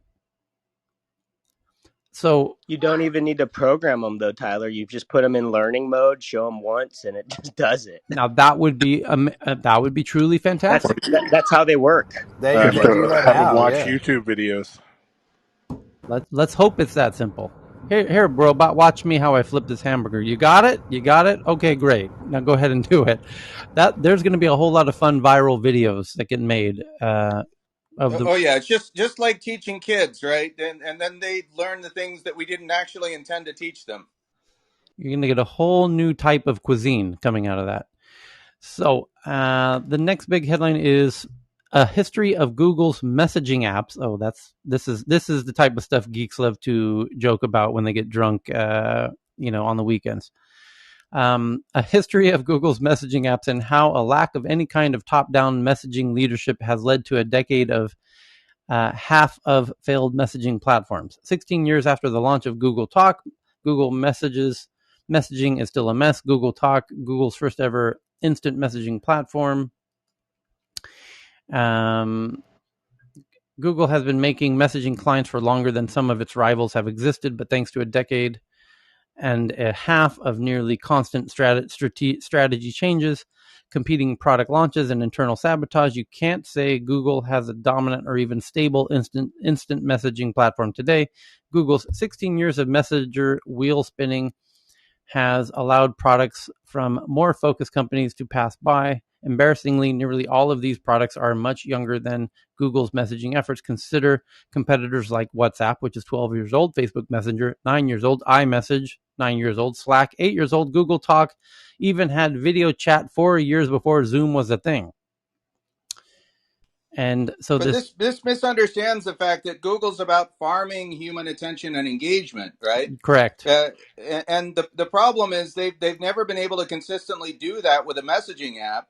So if you're a Googler, right, that's not, you don't go to that team to get promoted because everything that you do is cleaning up old messes. Yeah. Right. Yeah. It's time and again, right, and it's going to continue to be this way for the foreseeable future. Yes. So they do a outline of all of the Google's communication efforts, starting at the beginning with Google Talk in 2005, which was Google's first chat service built on protocols. Then it goes to Google Voice in 2009, which, by the way, I still use and love. That's still one of my absolute most critical apps, which is I use it daily. I do too. Is that Michael? When it works properly, it's a pain in the ass here to get it to work in the UK. Oh, I've been using it internationally since 2009. I got my number. Yeah, me too. I got a Oh, I did too, but in the last few months, they have made a bunch of changes that are, yeah, kowtowing to operators, sure, international carriers, and sure. it's a mess. It is. It I hasn't. think isn't it supposed to be end of life? There was a notice. I can't recall exactly the exact words, but I think Google Voice. It was either it was tied to Google Hangouts or Google Yes, Voice that it was supposed to be end of life, and they're going to be ending the Well, service. they I think. ended letting Hangouts do direct dial, and then they correct. directed people back to voice for that. But Yep. then, depending on where you're located, you're going to get different results. It's a mess. It's been the most important app I have since I got it in 2009. It's the one app I can't live without because it's my phone. It's a US based phone number that I've used since 2009 everywhere I've lived on the planet. So And it's they're going to build a city. yeah. So Google Voice in 2009, Google Wave. Oh my goodness, that one brings back memories. In 2009, the quote unquote email killer from the future. And then Google Buzz. Oh my God, I forgot about that one in 2010. Then the Google Plus era. And then Google Docs, Editor Chat, Google Hangouts, Google Spaces, Google Allo. That was short lived. Google Duo, Google Hangouts, Google Meet, um, Google Maps messages, and Google Photo messages, Google Stadia messages, Google Pay messages, Google Assistant messages, Google iPhone messages, Google Chat. And yeah, Google Workspace is the latest that's right. incarnation. Well, yeah, Yeah, because that's the workspace. Tyler, also Google Oh, Plus. and yeah. don't forget Duo. There's also Duo. We mentioned Google Duo 2016. We I mentioned did. Google Plus I 2011 think they're probably one of their biggest successes was WebRTC, which wasn't a product but is now behind every protocol. video Correct. engine, which was a Google sort of initiative primarily, and also RCS, which is text, the Google version of text messaging. So they've had some Oh yeah, success. in standards development, they've been phenomenal, right? It's productizing all the work that's done by the talent that it gets. The standards get created, and then Google fails to fully implement. Where they buy companies and then really don't do anything with them, which is part of their problem. Well, it's because they're mostly for talent acquisition, right? Yeah. I got brought in through one of these Aquahire acquisitions. Yep. The next one is from the New York Post, and that they say, according to a court filing, a glitch in Palantir's tools let at least 4 unauthorized FBI employees access data on accused hacker Virgil Griffith from May 2020 to August 2021. A computer glitch in a secretive software program used by the FBI allowed some unauthorized employees to access private data for more than a year, prosecutors revealed in a new court filing. The Screw Up in Palantir program, a software created by sprawling data analytics company co-founded by billionaire Peter Thiel, was detailed in a letter by prosecutors in a Manhattan federal court case against accused hacker Virgil Griffith. Data recovered from Griffith's Facebook and Twitter accounts, which was obtained through a federal search warrant in March 2020, was accessed on Palantir for more than a year by at least 4 FBI employees, all of whom work outside New York and were not investigating the case, prosecutors wrote. The FBI's case. How did this come to light? What? A software created a computer glitch used by the FBI to allowed some unauthorized users, prosecutors revealed. How? How did they find out? I hit the back button 3 times and then this showed up. It was detailed in a letter by prosecutors, but how did the prosecutors find out? The FBI's case. Probably a tech company was involved, and then a sting was set up. The FBI case agent assigned to Griffith's case was alerted to the unauthorized access earlier this month. Okay, so that FBI case agent squealed on the FBI? I don't think so. When another agent emailed him and said an analyst accessed the search warrant material on Palantir according to the letter. An FBI analyst, in the course of conducting a separate investigation, had identified communications between the defendant and the subject of that other investigation by means of searches on the Palantir platform that accessed the search warrant returns. That's how. The feds wrote in a letter filed Tuesday. Federal prosecutors in Manhattan determined that the FBI employees, 3 analysts and an agent, were able to view the material because it was entered in Palantir through the program's default settings. When data is loaded onto the platform, the default settings is to permit access to the data to other FBI personnel otherwise authorized to access the platform. The material was accessed at least 4 times. According to the letter, the employees who accessed the data told prosecutors that they did not recall using the information in their investigations. Manhattan prosecutors instructed Palantir employees to delete the data on August 17th and said they do not intend on using the information in their case against Griffith, according to the letter. In the statement, Palantir spokesperson said the error was caused by the FBI. There was no glitch in the software. Our platform has robust access and security controls. The customer also has rigorous protocols established to protect such search warrant returns, which, in this case, the end user did not follow. It makes sense. Although, yeah, you got to make your platform idiot proof. Let's put it that way. User error proof, which, yeah, well, they might argue they do. The FBI screwed up and they didn't change their default settings to match their preferred settings. And it gave accidental access to people. They need to have the default settings not be so broadly open. Or I'm sure they told the FBI, listen, here, the default setting is X. If you want to change it, here's how you change it. And they didn't. They left it open and people got access that shouldn't have. And it kind of is the FBI's fault in that case. So since the same issue will happen whenever documents are uploaded with the default settings, and since there doesn't seem to be any sort of automated notice when they have been improperly accessed, this suggests that it's happening a lot more than just one case. Yep, exactly. That's correct. Griffith is accused of violating international sanctions by traveling to North Korea and delivering a speech about cryptocurrency. He pleaded not guilty after his arrest in 2019 and was subsequently held in jail pending his trial this year, according to court filings. An attorney for Griffith, Brian Klein, said he is looking at legal options regarding the error. We are very troubled by what happened. We are looking into legal remedies, Klein said in an email. Okay. So again, the headline is FBI Palantir glitch allowed unauthorized access to private data. Now we know why. Yeah, the default settings, the FBI forgot what the default settings are and didn't change it to more exclusive permissions, as we call it. So, Michael, welcome back. Yes, I thought I heard Thank Michael.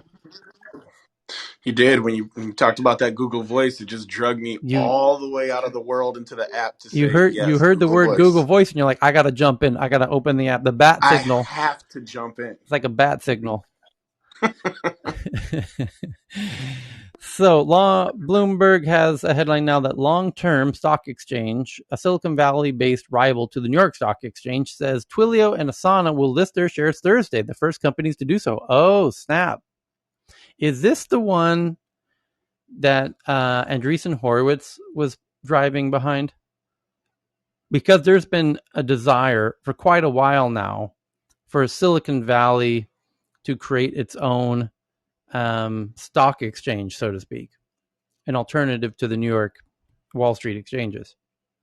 So it says a stock exchange hatched out of Silicon Valley that's taking on established rivals in New York and Chicago is listing its first 2 companies. Twilio, a $63 billion cloud-based software company, and Asana, a work management platform valued at around $12 billion, will list their shares on the Long-Term Stock Exchange Thursday, LTSE, Long-Term Stock Exchange, said in a statement. The exchange, led by Silicon entrepreneur Eric Ries, caters to environmental, social, and governance investing because of its stricter protocols and long-term approach. Backed by venture capital firms, it won approval from the U.S. Securities Exchange Commission in 2019.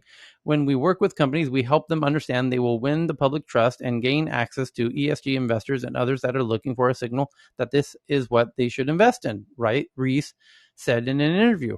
Companies on the new exchange agree to abide by listing standards. Among them are requirements to publish information on strategic planning and to align executive and board compensation with performance. That's interesting.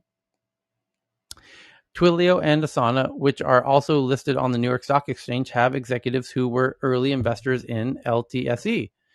Creating long-term value for all our stakeholders has been a part of Twilio's DNA since day one. Jeff Lawson, co-founder and chief executive officer at Twilio, said in a statement, dual listing on the LTSE is a natural extension of that commitment. LTSE is the 14th U.S. national stock exchange with most owned by New York Stock Exchange parent. Unlike the New York Stock Exchange, the new exchange doesn't have a physical trading floor. Yeah, obviously, it doesn't need. They're fucking geeks after all. Come on. So I remember this now with Eric Ries, and I do. Mark Andreessen was particularly fond of this concept. I'm curious to find out if he's involved, and this could be very interesting for geeks to list directly to the LTSE and avoid the New York Stock Exchange in the near future. And I'm familiar with this because the NASDAQ has been one of my longest and most loyal backers of my events in Sweden over the past decade. And I remember a year ago, they internally started debating. I went to them and said, are you guys going to back the big festival this year? And they said, we're not so sure. And then the next day, this headline came out. This is a year ago. No, 2 years ago because of COVID. Forgive me. 2 years ago, when I was ramping up for my event. And the day after NASDAQ said, we're not sure if we're going to support it this year, this headline came out about this, the LTSE. And I forwarded it to them. And I said, oh, you realize you now have new competition from Silicon Valley itself. And they said, we're in for the event. So I actually owe LTSE, getting my partners to stay committed, knowing that they have new competitors based out of Silicon Valley. That's how I became familiar with it. But it's live now. They got their first two companies, Twilio and Asana. And if Eric Ries is very well known in Silicon Valley, so if he's able to engage very directly with Jeff from Twilio and Jeff Lawson's a very socially conscious CEO, very committed to certain causes, very vocal on Twitter about his political beliefs. So, hey, maybe Mark Benioff from Salesforce will be next. It's going to be really interesting. You could see all of the publicly listed companies, also list on LTSE. But more interestingly, you could start seeing all of the geek companies going directly to LTSE and just avoiding the NASDAQ and the LTSE and the NYSE. So to be continued. The next article is from TechCrunch that Athenium, which offers enterprise tools to conduct research through interviews and surveys, raises $150 million and says it has about 500 large customers. Conducting research through interviews and surveys. Enterprise tools to conduct research through interviews and surveys. Okay. Bloomberg has the next one, China's XD, which offers an app store for games with no commissions on in-app sales, plans to expand globally as Apple and Google's commissions draw criticisms. And indeed, they won't be the only one. You're going to have a whole bunch. Korea right now, this week, the Korean government is deciding to basically ban the Apple App Store and the Google Play Store, to ban their ability to kind of monopolize on their platform. And they're going to essentially make it possible for anyone to do direct downloads or including other stores. They basically will force Google and Apple to make it not only possible, but frictionless and non-intimidating and equal in every possible way for other third-party app stores and or direct downloads from developers to users. So it's going to be interesting to see what kind of app stores get created if this also happens in the US, which I bet it will. I will happily bet that. I will put money where my mouth is on this issue. I believe the US is going to do the same as Korea, and in the not so distant, the question is when, of course, but I believe in the next few years we will have multiple app stores on our devices to deal with this kind of similar to Microsoft when they had one browser, which was Internet Explorer. And at some point, Internet Explorer got up to about 95% of the browser market. And that's when the US stepped in and said, you have to have other browsers in your operating system, and they have to have equal billing. And then they do the same with Google with listings, like, when Google starts putting Google Maps as the first result for maps and everything. And, Apple, it has similar issues from time to time. But we'll see how this shakes out. The whole App Store scenario is going to get really interesting. Especially are you going to have the option, though, to remove that stuff? Because I remember when I had Android, there was like all this junk that was put on my phone that I didn't even want and I couldn't remove. Yeah. And are they kind of being a little unreasonable sometimes, the regulators? It's like, I'm pissed off because I drove into a McDonald's and I couldn't get my Whopper. Like, God damn it, I want my Whopper, and I'm gonna go complain about it. And No, it's the they didn't McRib, offer me Chris. what I'm getting at is like, I don't go to McDonald's to buy a Whopper. I go to Burger King to buy a Whopper. So when I'm searching on Google, doesn't it make sense Google is going to show me Google Maps and not Apple? And I mean, I guess that's, I get where the regulators are coming from a user choice perspective, because Google has become a service for us. But like, come on, I can't go to McDonald's and say I want a pizza, and because you don't give me a pizza, you guys are unreasonable and I want you to not exist anymore. Okay, the next one is from The Intercept. It says a little known federal software can trigger revocation of citizenship, known as Atlas. The software mines various federal databases for derogatory information. It runs autonomously on Amazon servers. Software used by the Department of Homeland Security to scan the records of millions of immigrants can automatically flag naturalized Americans to potentially have their citizenship revoked based on secret criteria, according to documents reviewed by The Intercept.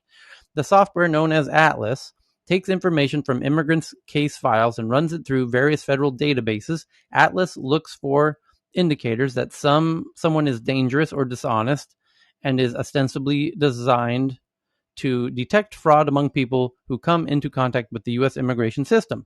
But advocates, this is the beginnings of America's social credit system, is it not, Charles? Would you? I'm obviously stretching it a bit, but it's the baby steps towards. No, it's a way of cracking down on all of the marriage fraud and all the other things. I've used the software before, and I actually know the Intercept editor pretty well, Ryan Grimm. He's a friend of mine, and criticized him for putting this story and making it a little too histrionic.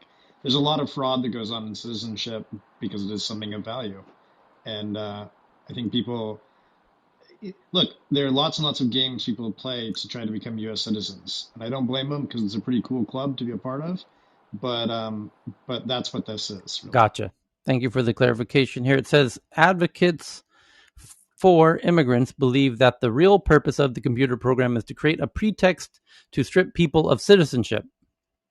Whatever the motivation, Atlas's intended outcome is ultimately deportation, judging from the documents, which originate within DHS and were obtained by the Open Society Justice Initiative and Muslim advocates through Freedom of Information Act lawsuits. Atlas helps the Department of Homeland Security investigate immigrants' personal relationships and backgrounds, examining biometric information like fingerprints, and in certain circumstances, considering an immigrant's race, ethnicity, and national origin. It draws information from a variety of unknown sources, plus two that have been criticized as being poorly managed: the FBI's terrorist screening database, also known as the Terrorist Watch List, and the National Crime Information Center, powered by servers at tech giant Amazon. The system in 2019 alone conducted 16.5 million screenings and flagged more than 120,000 cases of potential fraud or threats to national security and public safety. Ultimately, humans at DHS are involved in determining how to handle immigrants flagged by Atlas, but the software threatens to amplify the harm caused by bureaucratic mistakes within the immigration system, mistakes that already drive many denaturalization and deportation cases. Here's the quote: Atlas should be considered as suspect until it is shown not to generate unfair, arbitrary, and discriminatory results, says Laura Bingham, a lawyer with the Open Society Justice Initiative. From what we are able to scrutinize in terms of the end results, like the disparate impact of denaturalization based on national origin, there is ample reason to consider Atlas a threat to naturalized citizens. Some critics believe it's no accident that Atlas could go after individual immigrants for flimsy reasons. The whole point of Atlas is to screen and investigate so that the government can deny applications or refer for criminal or civil or immigration enforcement, said Muslim advocate Deborah Choi. The purpose of the secret rules and predictive analytics and algorithms are to find things to investigate. The Department of Homeland Security refuses to disclose to the public exactly how Atlas works or what rules it uses to determine when an immigrant should be flagged or to potentially have their citizenship revoked. This secrecy makes it nearly impossible to tell whether Atlas is targeting immigrants baselessly or not. Kudos to The Intercept for including those two important sentences in this story. I should say that Atlas is usually used in places that are somewhat failed states. So it's not like, you're from Denmark or whatever. It's usually like a Somalia kind of situation. It's not. It's in kind of weak state environments. That's where most of the fraud takes place. And I've offered in the past to do DNA collection for DHS, just because there's a lot of fraud that goes on of people claiming to marry siblings, relatives, that kind of thing. There's a lot of games that people try and play to get into the U.S. and become citizens, and so I think you're going to see a lot more attention on this kind of issue, not just in the U.S. but across the world as the number of failed states grow. The Open Society Justice Initiative this week filed a new request with the DHS and its U.S. States Citizenship and Immigration Services Division seeking details on how the algorithm functions. Well, they're not going to tell you. Are you fucking crazy? Please give us your state secrets. Yeah. The revelation. Well, I don't think it's unreasonable to at least have some high level understanding, right? We've seen lots and lots of cases where when algorithms, particularly those that are being used for sentencing and whatnot, are examined, it turns out that very small changes in initial conditions will lead to wide variation of results. And when judges actually look at the algorithm construction, they've identified that it's completely unjustifiable in some cases the use of certain heuristics. Right. The question is, how much needs to be exposed and who does the review?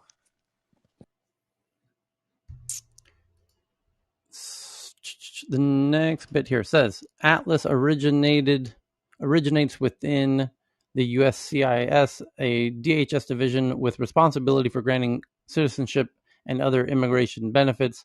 USCIS has called the software its primary background screening system, but Atlas appears to be a feature of a larger computer program that helps manage case information on every person in the immigration system. USCIS Fraud Detection and National Security Data System, a 2020 DHS assessment of Atlas's privacy implications. One of the few public sources of information about Atlas shows that when an individual's information is run through the software, a virtual certainty for any immigrant, Atlas autonomously scours the databases, including some that contain classified materials. Atlas appears to scrutinize not just individual immigrants, but also their wider social networks. A 2016 privacy assessment said that Atlas visually displays linkages or relationships among individuals to assist in identifying non-obvious relationships with a potential nexus to criminal or terrorist activities. Amazon Web Services, the cloud computing division for the larger online retailer, was hosting the Atlas system as of 2020. That arrangement is one of many instances in which Amazon has sold its services to controversial Homeland Security initiative targeting immigrants. Amazon. So is the Intercept is trying to get Amazon in trouble for hosting this?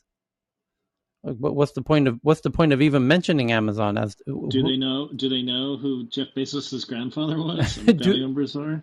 But does the Intercept think that Amazon cares that government agencies are using AWS. It's Amazon employees. You get these tech employees that are now doing protests, That's right, right. against right, and Yep. this is what the journalists are trying to Correct. agitate. I agree.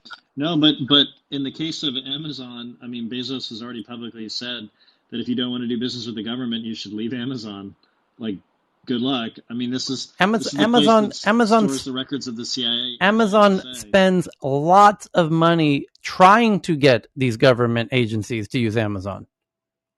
The journalist is trying to embarrass Amazon for doing this. Amazon competes viciously to get the DHS to use Amazon. As does every other tech giant. Correct. I bet you the article is served from an Amazon server. Well, yeah, but my point is that Amazon and Google and Microsoft, those are really the big three, fight viciously to get government agencies precisely like the DHS to use their cloud for these types of things. They're fighting viciously and Amazon is absurdly proud of the fact that Atlas is being run on AWS. And this journalist thinks they can embarrass them in this article? I believe Andy's exactly right that somebody at AWS doesn't like the fact that it's there and tells the journalist, "Hey, you know what? We're hosting this Atlas app, and guess what it does?" And but that employee, as Jeff Bezos has said, if you don't like the fact that we're working with the government and the military, go find another place to work. The reporter here is Sam Biddle, who was formerly at Gawker, which was sued into existence for getting things, for its experience. And I think he's the one who said that we need to bring back bullying of nerds, if memory recalls on this. So he even says in the next sentence, Amazon has faced protests both from the general public and its own employees demanding that the company cease any further anti-immigrant work. The company did not return a request for comment. And by the way, Sam, you are now in Amazon's PR database as a troublemaker. And that's been revealed as well, that they keep a database of journalists who try to cause problems. And with that sentence, I've not seen, is anyone aware of any employees at Amazon demanding that the company cease further anti-immigrant work, or even any public? No, but if they want to cancel all facial recognition contracts with Amazon, I might be inclined to support their Venmo or their PayPal options. I remember when AOC was fighting with Amazon to not have the second headquarters in New York, and Amazon was at the time threatening to get into facial recognition in a serious way, and I just sat there rooting for AOC all the way to give a black eye to Amazon. So if these agitators want to make it so that Clearview has a monopoly on facial recognition, I'm all for it. So it says I have a question though. Here's the funny part, but when does it end? I mean, I understand that we chastise these companies for working with the government. I get it. However, but when they start laying off people and because they don't have the money to support them or start closing out certain wings of their areas, then the next report's going to be Amazon lays off employees and they're not doing XYZ. So where would it end? It's all about purity, right? Ideological purity, and when you're making enough money and you're in demand, right? You can afford to virtue signal like crazy.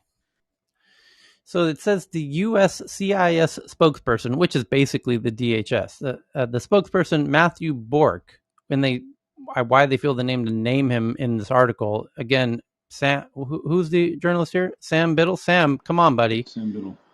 This is not necessary to publicly name the spokesperson for the DHS by name in this article, saying that Matthew Bork declined to answer any questions about Atlas in this interview, as did Amazon. Damn fucking right they didn't want to answer your stupid questions. This is all because of the review, though, that's going on. Biden promised in February that they do a review of these kind of programs, which that review is not going to actually happen because it's not just DHS that runs them, it's also CIA. And they're not going to reveal how they make determinations based upon classified material as to whether or not somebody should be in the country. So it's anyway, Tyler, a short little recircuit, if possible. Sure. The thing is here that I was occupied with other things when you discussed this Palantir. The thing is that I have been working with the Palantir software as I may have instigated how they do it because I'm building something similar. And the thing is here that these poor four persons that actually did end up in their log for finding information they shouldn't been looking at is as simple as Palantir is a search tool. What they actually have been doing was that they entered a search term. They ended up with getting results from something they shouldn't be able to see at all. Correct. This is like you go to Google and you get porn. You didn't intend to search for porn, but you ended up with that because you used a term that hit porn. Sorry for that, sir. No, that was clear to me in reading it, and hopefully it was clear to other folks as well, but you just made it more clear. You're going to see a lot more anti-Palantir stuff as they come up for security review. That's just going to be a theme you're going to see more and more of. And there are other competitors that are sort of more kosher for the national security state than Palantir. So you're going to see more and more of that as time goes on. That'll be a theme.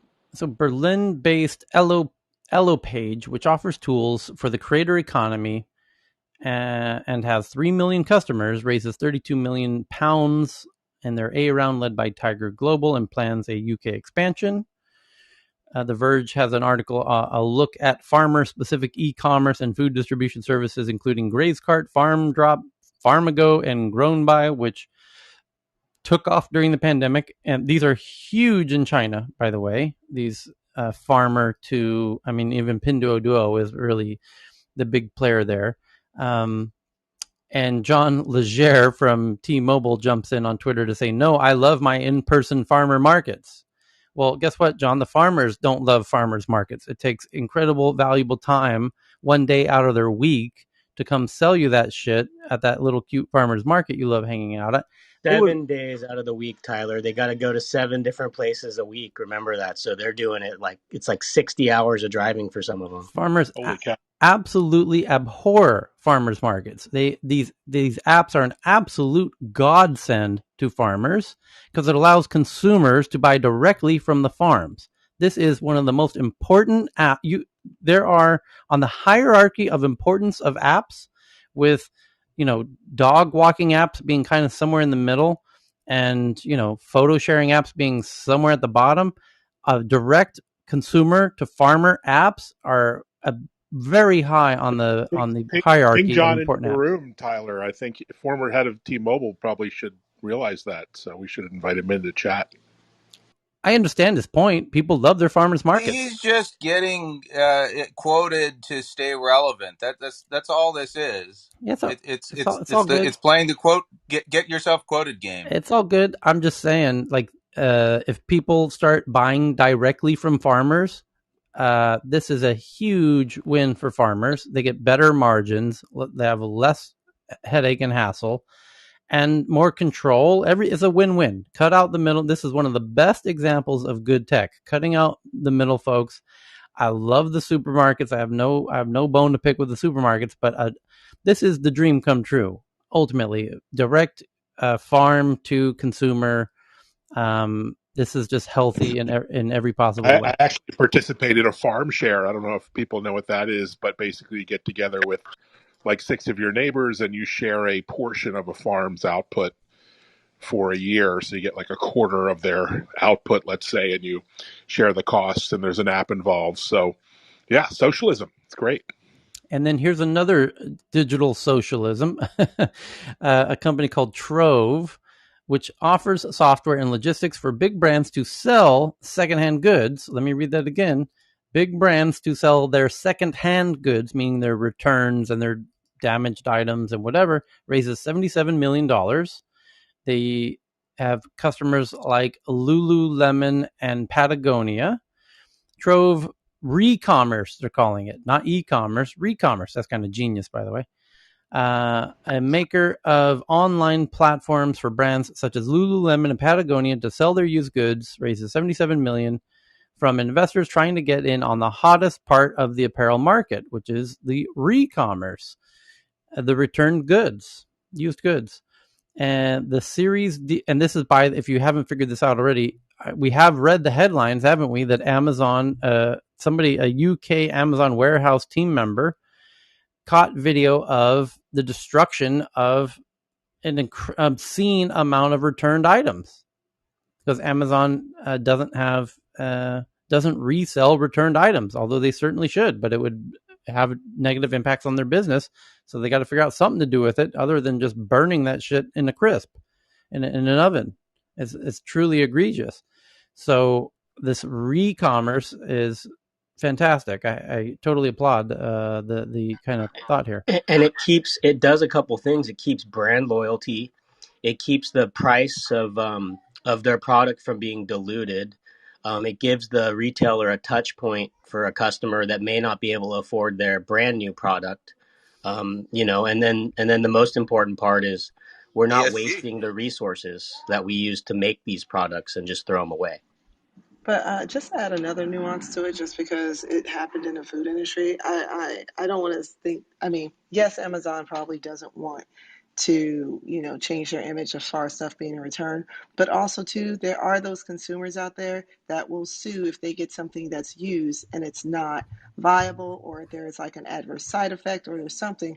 So necessarily the person, maybe the entity that sold it to them, the third party entity that was on the site, will not get sued, but Amazon will get sued, and that will mess with, that could do something to their image as well. Check this out. So this is some interesting data points that I pulled out of this article. It says they've done over 1 million items in 2020 alone. They sold over 1 million items on its platform, but they elsewhere in the article, they only work with 9 brands currently, including Levi's, Ellen Fisher.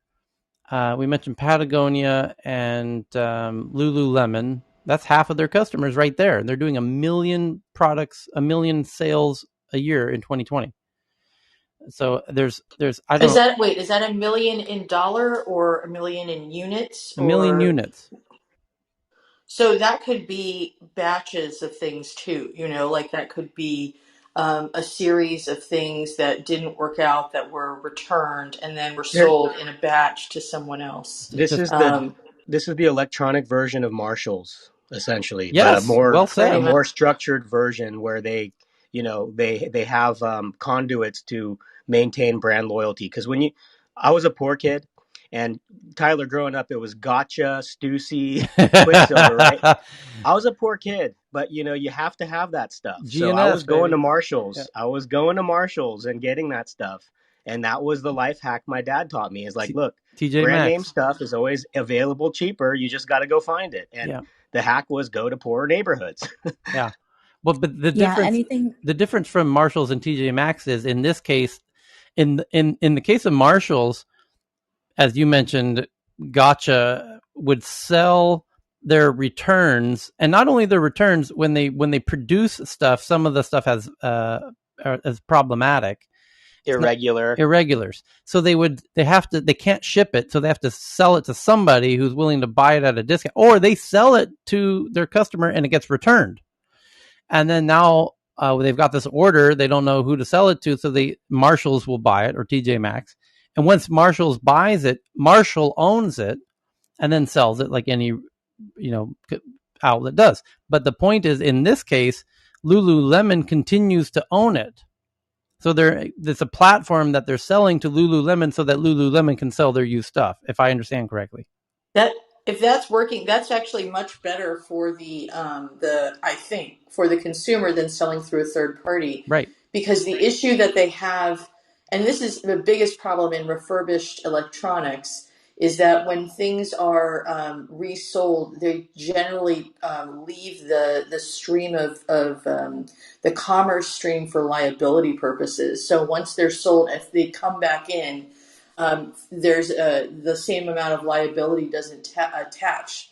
So if they're being sold by the manufacturer, then that's actually better for the consumer than having it, bulk through a reseller, which also then usually ends up getting dumped because Marshalls has and all those have like a limited period where they can maintain inventory. And if they don't churn within a certain period of time, then they get written off and bulk, sold or dropped somewhere else because the cost of storing the inventory is really high for them. That's what they want to do, is avoid the inventory cost.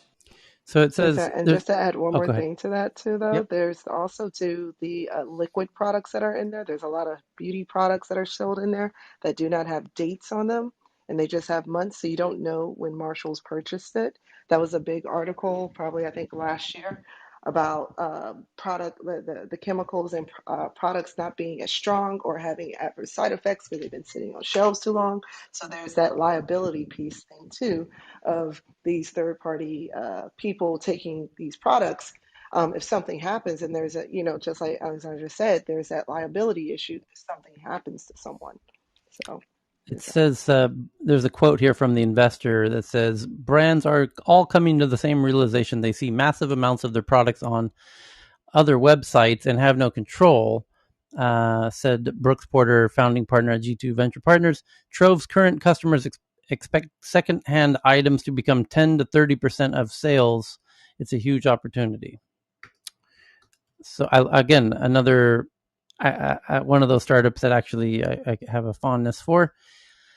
Regulatory docs show Facebook's Project Aria is their hardware is called Gemini. Runs on this is basically Facebook's yet to be revealed AR glasses that will come out. They said before the end of the year, so that we can expect an announcement rather soon.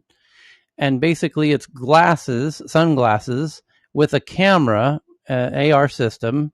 They call it Gemini. It runs on customized Android and uses the same camera sensor as the Oculus Quest 2.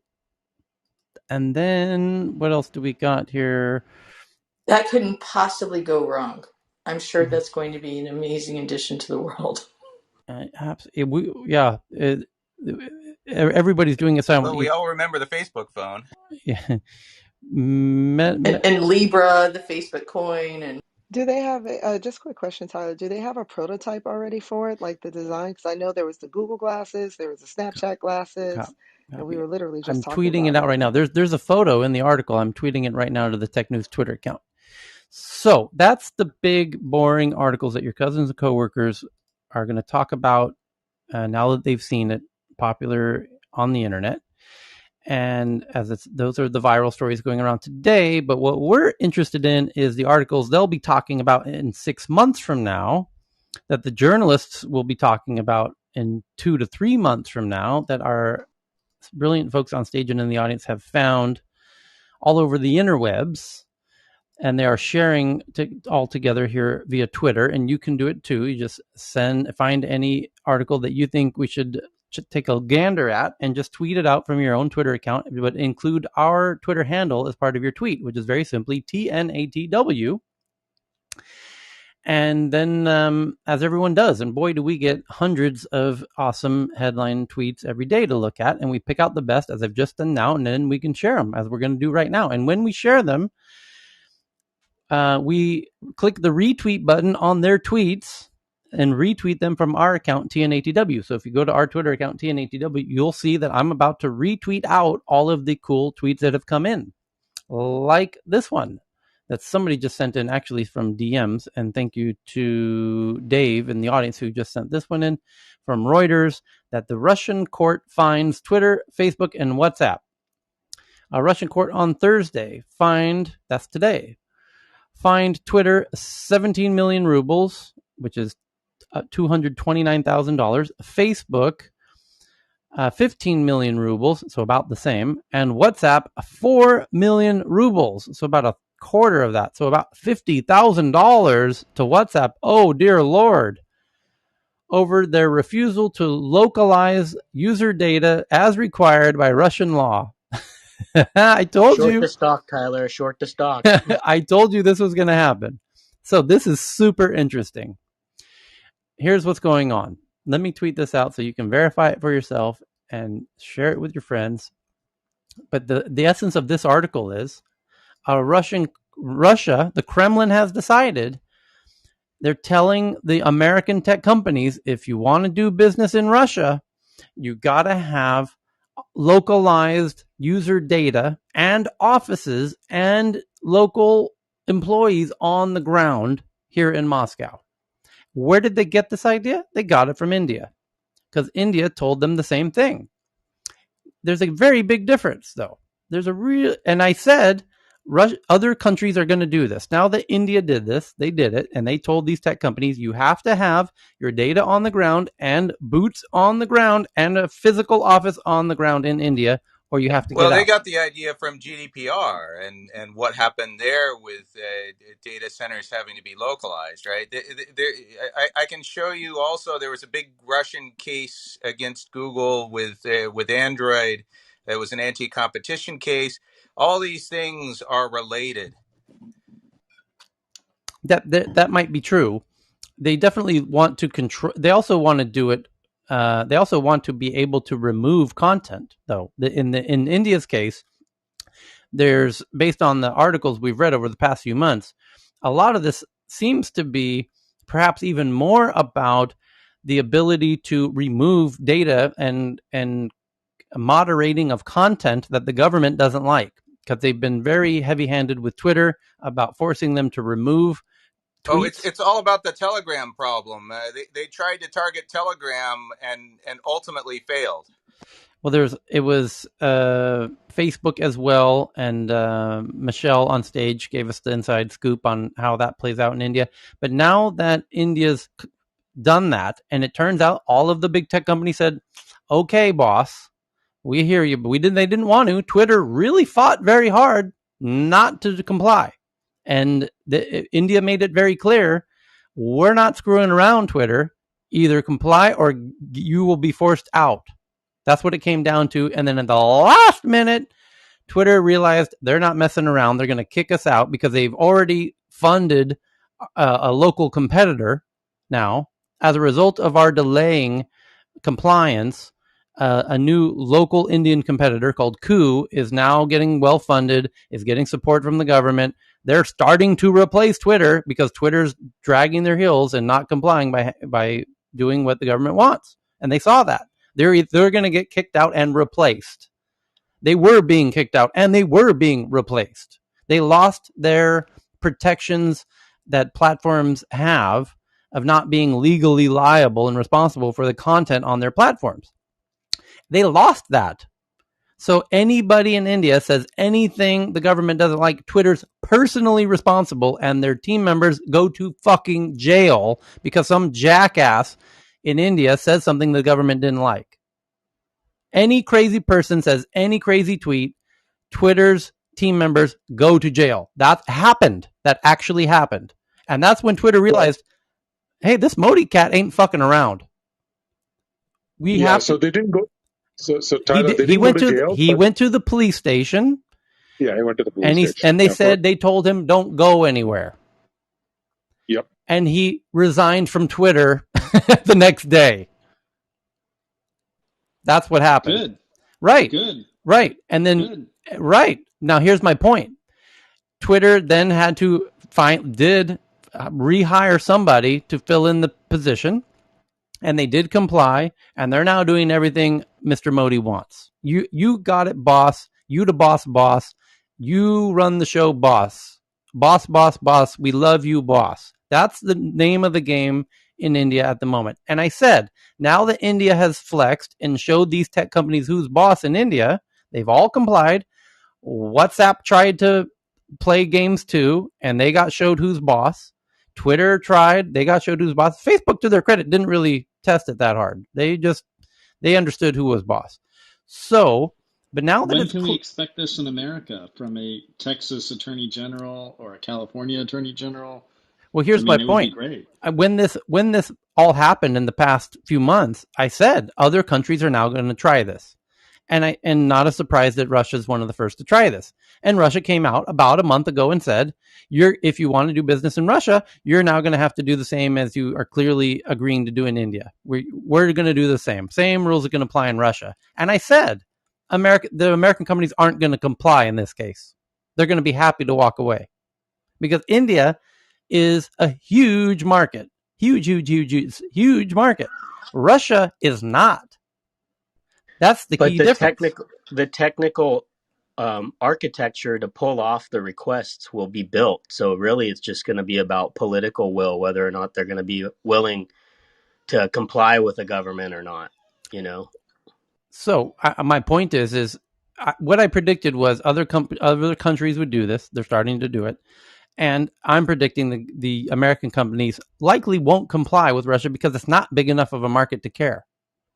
So far they haven't complied. All of them collectively, none of them have complied. And now a court, this is the headline right now from Reuters, a Russian court on Thursday, and the punishment is quite comical. To punish WhatsApp $50,000 for not complying on this new, is that they spend that on toilet paper. So it's going to be interesting to see how this unfolds. So funny headline to consider. So the next one is from Poppy, from Silicon Canals, which is Amsterdam's very cheeky name for itself. And they don't really have much in the way of unicorns yet in Amsterdam. They've got a few, Booking.com being one, but they're hoping to get some soon. So they're calling them Soonicorns. And they're doing siliconcanals.com is doing a profile of the Soonicorns of Amsterdam. Smaller chance of becoming unicorns. Startups in Amsterdam have a relatively smaller chance of becoming unicorn, research shows. We've identified 8 such Soonicorns. The Soonicorns of Amsterdam are Lumix, Van Moof, Dot, Neogene, Studaku Bucks, Catwalk, or Catawiki, and Caster. And they say they have difficulty raising funds and replicating success and whatnot. It's all a bunch of excuses because Sweden has no problem creating tons of unicorns. Amsterdam, and we have a much smaller city than you do, and we create more unicorns per population than any city in the world outside of Silicon Valley. So you have no excuse, Amsterdam. So the next headline is from Poppy, also from Silicon Canals, that we want to democratize retail. A company called Wondermart wants to enable anyone to make a shop anywhere to make a shop. And so it's kind of Shopify, and that's cool. And there should be other Shopifys, and you could make a Shopify for Europe, although Shopify is doing pretty well in Europe. But anyway, the idea of making it easy for anyone to open a digital store, this is going to be an incredibly huge space. There's room for lots of people in that space, especially regionalized throughout the Middle East and everywhere. So the next one is from Tomoko from Japan, and she sends this one in about an application of a sub 3 millimeter, 0.1 millimeter cube, a 0.1 millimeters. What's a tenth of a millimeter? Anyone know the metric name for 100 micron? 100 microns. Okay, so 100 micron cube implantable for Vivo real-time wireless temperature sensoring. Now we may need to worry about the conspiracy theorists coming a reality, she says. There's been an increasing interest in wireless miniaturized implantable medical devices for in vivo and in situ physiological monitoring, including temperature, real-time temperature. And so this basically is a tiny sensor, 0.1 millimeter cube, which fits in the tip of a needle and can be injected, a real-time temperature sensor. Hey Tyler, I have one that's a little selfish. Go. I want to just kind of highlight someone in our friends in the audience, or on stage. Danish just closed around. Danish, did you want to share a little bit about your experience? Yeah, shameless plug, but closed a round for Resilient. Our company just closed our seed round with Unseen Capital and Techstars, and so kind of exciting. We're opening cloud clinics, and stay tuned. There will be some news, and you know what? It's really big news coming out in Congratulations, Dennis. September. Congratulations, Danish. Thank you, guys. Congratulations. Thank you, everybody. Yeah, there's some new big news coming out in September that I think I've mentioned to a few of you already that I can't mention publicly yet, but that's going to be sort of even bigger than this fundraise. So super excited. Nice. You mean like a Appreciate you You guys. mean like a partnership of some kind? Yeah, something like that. Yes. Yeah. So really excited to kind of get this going, and appreciate you guys highlighting that. If you guys don't mind, I'll do one quick plug. If there's any technical talent in the audience that is interested in working on what we're building, just reach out to me directly. Essentially what we're doing right now is we're using technology, including robotics, to allow doctors to remotely deliver care, including everything from like examining patients to getting labs and doing imaging. And what's really exciting is if you can do that, you can essentially do everything a doctor would do in person.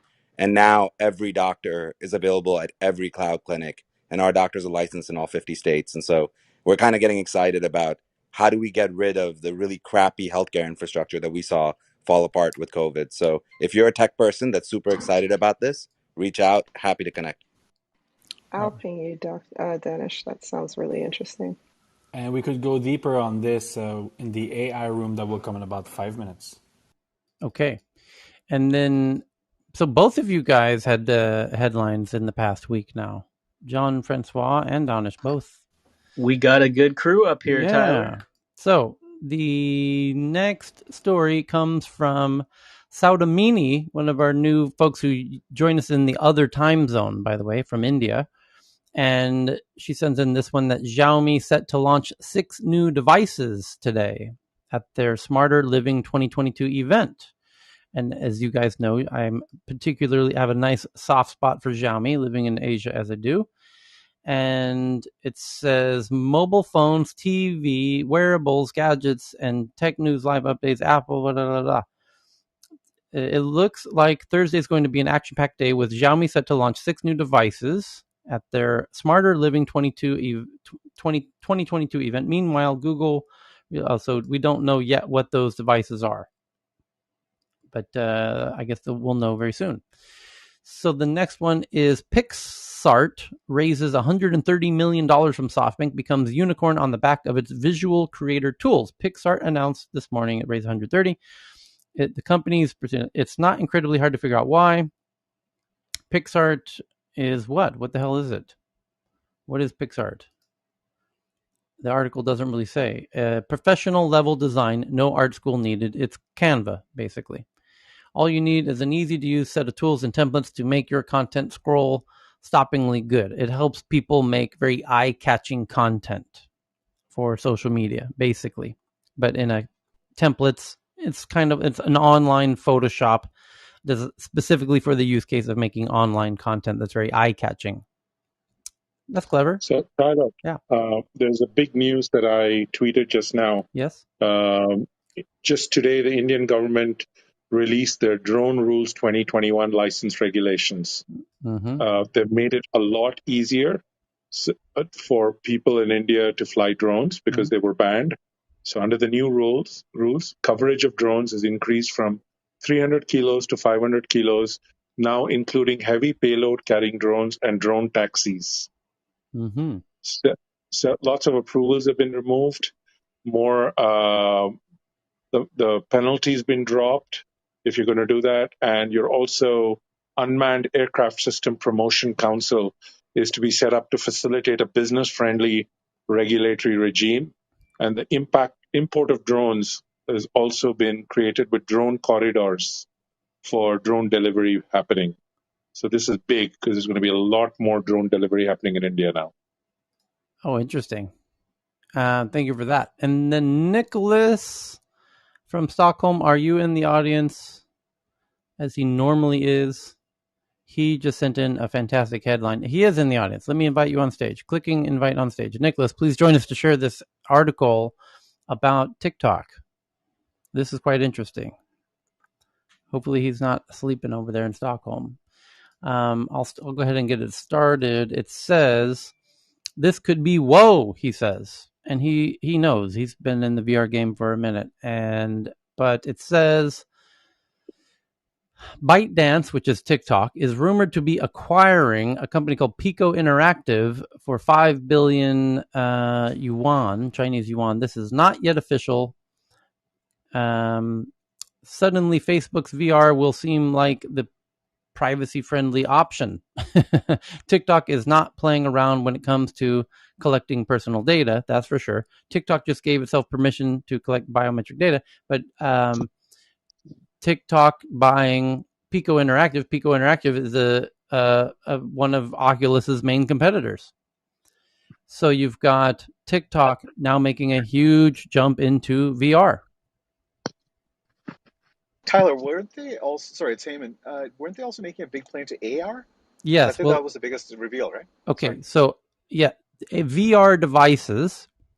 The whole space is quickly calling itself XR because a VR headset, which they hate that word in that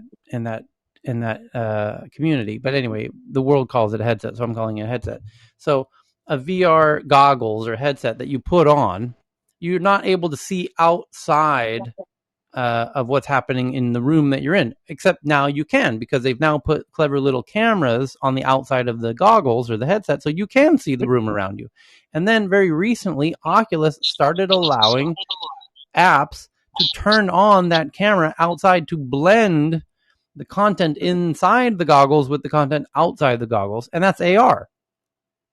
That's augmented reality. So your VR headset or goggles can do augmented reality. You can blend the real world and the virtual world, and that's the augmented world, augmented reality, and that the whole space is called XR. So the point is that Pico, which is a VR headset, now there is AR glass. Here's where it gets a little confusing.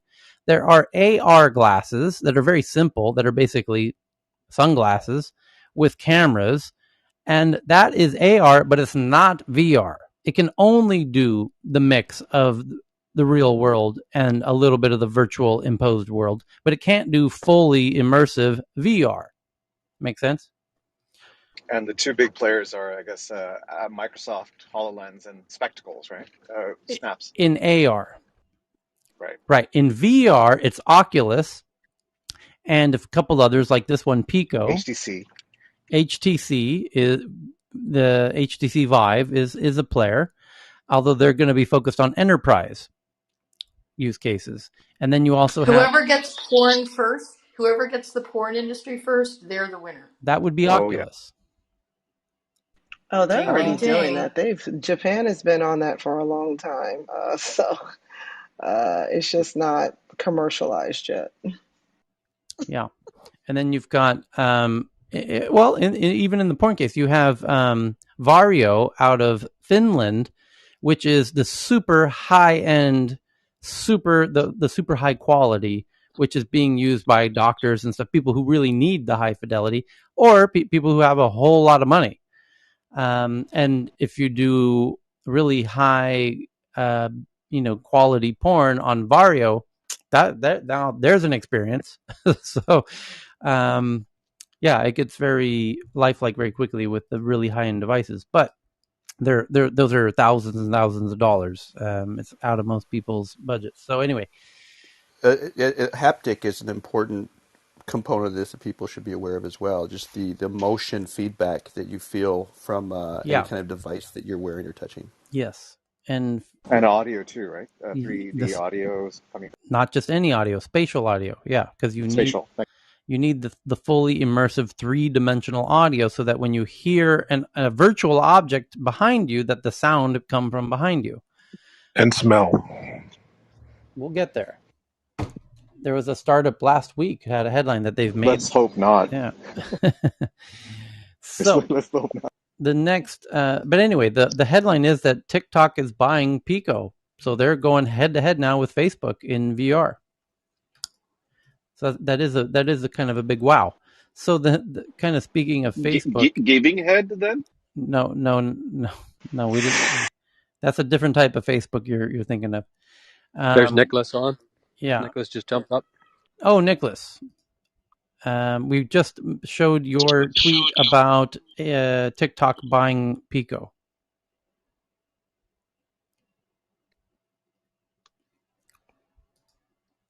He might be riding a bicycle or something. So, Dr. Fran sends in this one.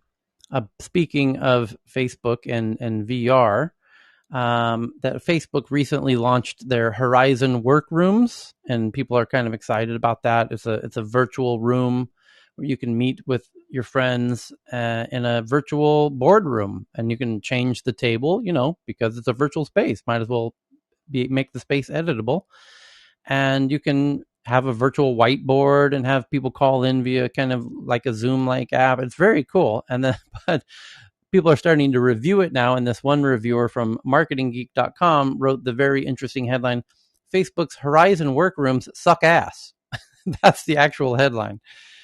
Facebook's new virtual meeting software falls victim to one of the marketing's worst sins, product orientation, simply because Mark Zuckerberg needs to find a use case for VR. But looking at the photo in this blog post makes me want to buy it. It looks like an actual way to do a virtual meeting. And you can see from the tweet I just twatted on Twitter at TNATW, tell me that doesn't look like a fantastic way to avoid getting on an airplane for a meeting. Hey, Tyler, Yeah. isn't like the real estate industry like one of the biggest users of VR right now? That's why I'm wondering, like Cena, I think you're in real estate, right? So I'm just curious, like what's the landscape like? Yeah, that is a really compelling use case, because you can get a really good feel for what the inside of a home is like through VR. So that exists now. That's a tremendously valuable use case. I would say the same for drones as well. Just having drones of the outside of the house, having VR inside of the house, you could save people a lot of hassle of having to fly across the country to go house shopping. Leave their homes. It seems them a lot of trouble trying to leave their homes. Yeah. Yay. What is product orientation? The person said that was one of the flaws. What is that? One of the marketing's worst sins. Product orientation. I'm not exactly sure what they mean by in that context. Facebook's new virtual meeting software falls victim to one of marketing's worst sins, product orientation, simply because Mark Zuckerberg needs to find a use for virtual reality to justify his investment in Oculus. By the way, Jasmine from the audience said that Virabella is the company that does like real estate VRs. Oh, there's many, yeah. So, the blog post says Facebook's latest innovation, Horizon Workrooms, sucks an enormous amount of ass. That's what those are their words. Launched last week, the new software enables different users located in different geographies to join up in a virtual meeting space and work together. That sounds great, and the initial response to Workrooms has been devoid of the ass-sucking conclusion that almost everyone will eventually reach. That's not because I'm wrong, but because most people who have used the new software so far either work for Facebook, have an immediate connection to Facebook, or are kind of tech heads who think everything new is amazing, especially if it involves a headset.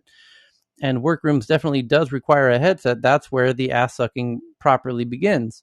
There is certainly a market for virtual meeting software in a time of global trade, COVID lockdowns, and the speeding up of business. Most of us meet with colleagues in non-physical context on a daily basis, but consider the two paths of doing that, the existing one and the innovative, ass-sucking bad one that Workrooms represents, and the issues become immediately apparent. Let's assume I have a 10 a.m. meeting with 6 colleagues. Either I get a calendar reminder that I have a meeting, I open my calendar and click on the link, 3 seconds pass, 30 seconds if you use Microsoft Teams, and my colleagues pop up around the screen. In the incredibly rare event that someone does not have the requisite software, they download it in 10 seconds, popping up momentarily later. Someone is on mute. We feel each other's weather COVID pain for a few seconds. Someone says, so let's get going, and we go. Occasionally, the person shares their screen, which takes 3 seconds, minutes if you use Microsoft Teams, and after the cursory, can everyone see this? We see it and continue. Alternatively, in the new world of Workrooms, I go out and buy a $300 virtual headset. I charge it up. I download the Workrooms app. I create a cartoon avatar of myself. I scan my desk so I can have a virtual version of it inside the app. I get used to the 2 handset joysticks things so I can draw crude shapes on a virtual blackboard. I learn to type in my virtual keyboard. For the members of the team that have not been through this process, most of them, there is no way to quickly join, so they watch the cartoon version of their colleagues from a screen in the center, interjecting occasionally to remind everyone about the real world and how fucking stupid this whole cartoon thing actually is. There's so much truth to I that. love the review. Yeah, it's I love perfect. this Well guy. written. Well written. Bring him in. These Ping technologies, him in. these technologies have He's got to been. be part of us on stage. This guy. He says He's the one we got to take under our wing, Tyler. It is mind-bogglingly unlikely that management teams outside of Facebook who rely on uniform immediate access to shared platform are going to bother with the umpteenth steps and month-long familiarization that workrooms demands. In a great irony, given COVID-19 is one of the best reasons for its existence, workrooms will die because it's simply not contagious enough. And if it were accessible and you could enjoy one-step immediate access to workrooms, you would still avoid it because the setup to be able to use workrooms is not only thing that sucks ass, the app does too. Have any of the development team actually been in a meeting before? It's not like fighting in Vietnam or playing table tennis. I do not need a 360-degree view of the meeting as it occurs. I know what is going on all around me during a meeting. Nothing. I don't need to turn my head and get a jerky 360-degree hyper sickness that comes with it. Oh my god, I love this I review. love this guy. We got to bring him This in. guy's brilliant. It's actually an advantage not to have these distractions in a meeting. Zoom or Google Meet provide a rare tech-induced level of focus that I appreciate. Another facet of business that also escapes workrooms development teams were faces, real ones, attached by a neck to real humans. Most of us like to see the people we meet with and have them see us. Some of the most important nuances of business are the nonverbal cues and tacit communications that take place, whether online or off, when people interact. The bullshit stat is that more than 70% of communication is nonverbal, and that's probably an underestimate. We all rely on a millennia of evolution to contextualize what's being said and not being said by others. Try doing that with these empty, infantile automations that are automatons that you need to spend time to replace yourself with. Look into the cold, dead eyes of Scott, Peter, or Devendra below and tell me which one is uncomfortable with your proposal. Which ones love it? Which one muted his microphone, slipped off the headset, and padded off downstairs for a crap and read the paper? Clue: it's Scott. And This guy must have been a writer for SNL. Seriously. it did a very No, he's just a regular person. He's just like us. Like, notice he's like, yeah, well, if it's team, it's going to take 3 minutes because that's Teams. He says, I did a very large amount of acid during university, industrial quantities of acid. Consequently, I have visited some pretty strange and unpleasant worlds, but in all my travels, I cannot remember anything less appealing or more appalling than the sanitized, curiously psychopathic environment that workrooms represents. The idea that I would invite senior managers to strap on their dingus for a meeting review and enter workrooms for the next 4 hours is incredibly unlikely. Imagine a day of meetings attached to a headset, locked into an empty void, assailed by unsmiling avatars watching jerkily from behind your virtual desk while the real world goes on ignored. And it's not as if any of this flawed functionality is in any way superior to the existing technology we already use. 5 years from now, Zuckerberg predicted last week, people are going to be able to live where they want and work from wherever they want, but we're going to be able to feel present as if we're together when we're doing that. I hate breaking it to Zuckerberg, but that was 2020. We have moved on, and Facebook should worry when its chief savant makes a mistakes a rear mirror for a crystal ball.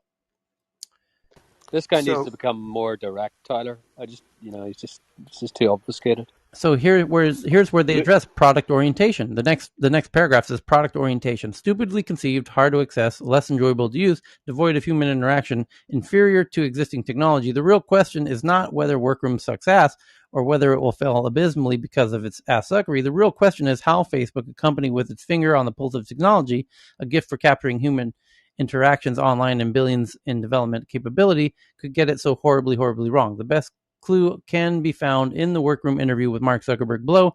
I wonder if you can spot the moment where Zuck reveals the reason for workrooms. So there's a video here. The idea is like you go in wherever you are, you can have your perfect setup, you can have all your different monitors. people can stop in and collaborate quickly, but it's really great for kind of focused work, and that will get better over time.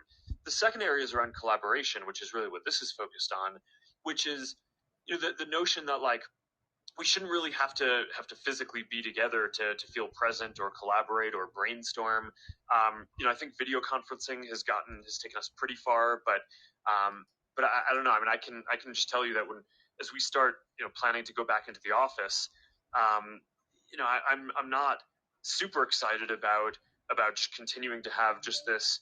Have most meetings be over video, and what we're trying to move towards is a world where a lot of what we do is in here, and the people who can't be in here can be on video. So people can feel present that way if people aren't together in person physically.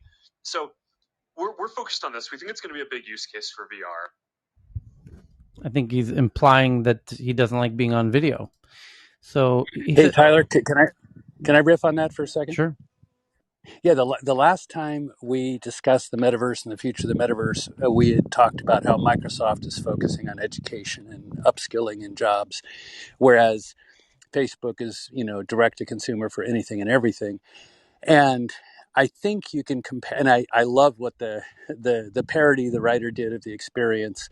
But I still believe that when 4-year-olds are immersed in this technology 5 or 10 years from now for school experiences, because the human brain and sensory integration is so intimately linked to three-dimensionality that it's going to become second nature, and the meta generation that's going to be the first metaverse native generation that is alive. They're already alive. They just haven't been introduced to metaverse yet at schools and in jobs.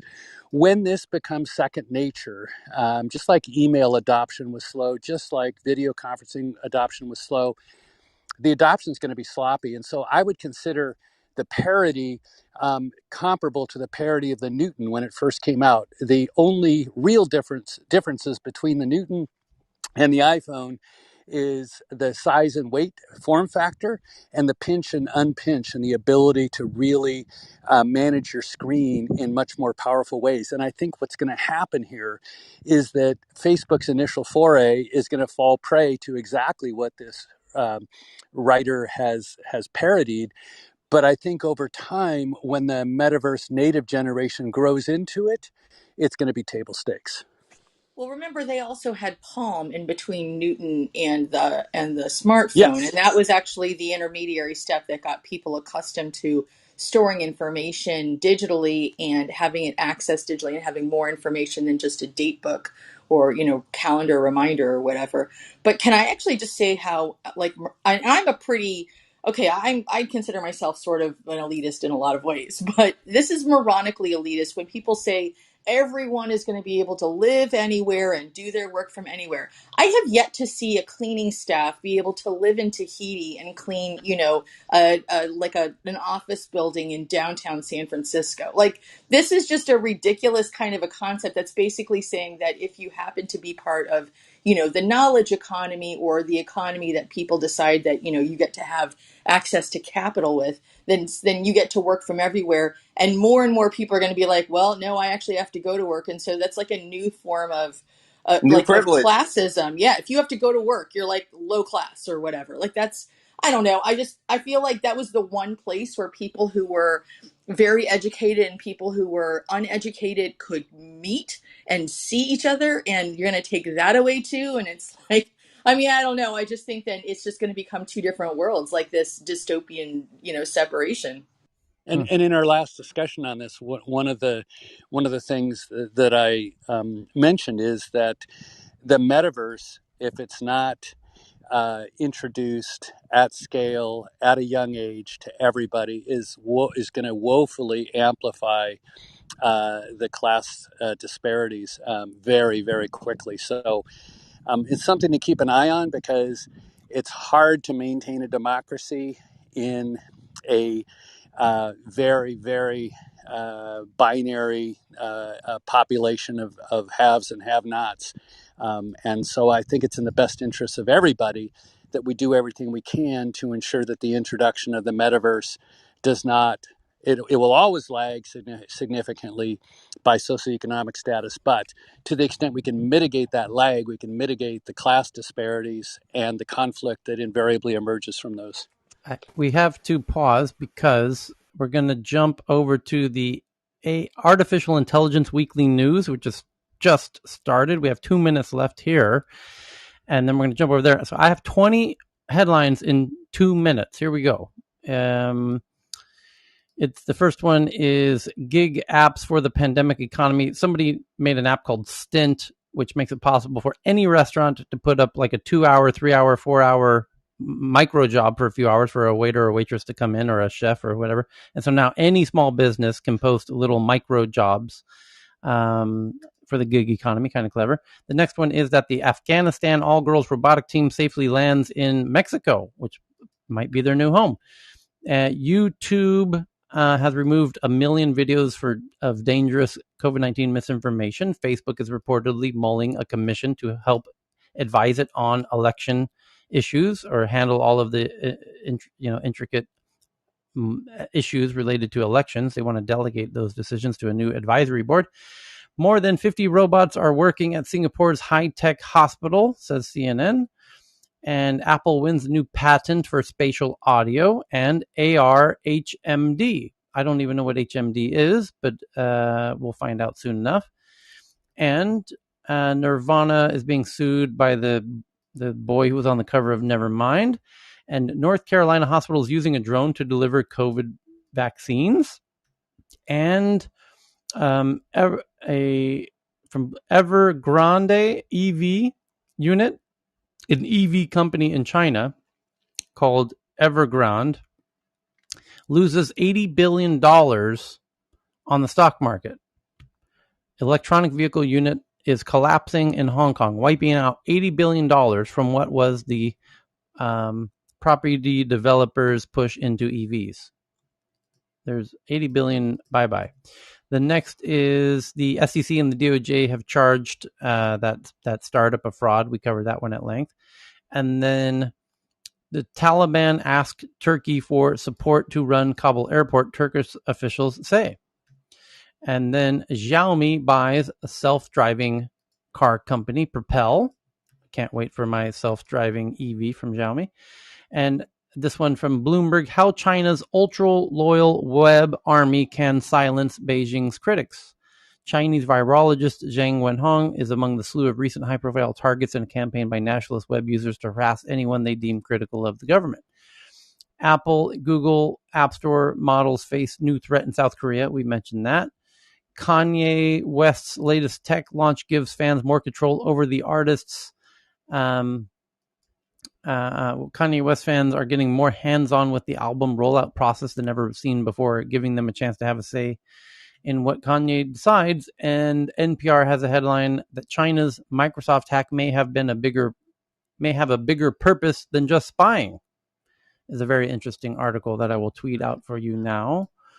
And just to give a little perspective, they've hacked these exchange servers since Hillary Clinton was the Secretary of State. They were able to reveal they were able to dox 15 American spies because there was a giant hole in exchange server.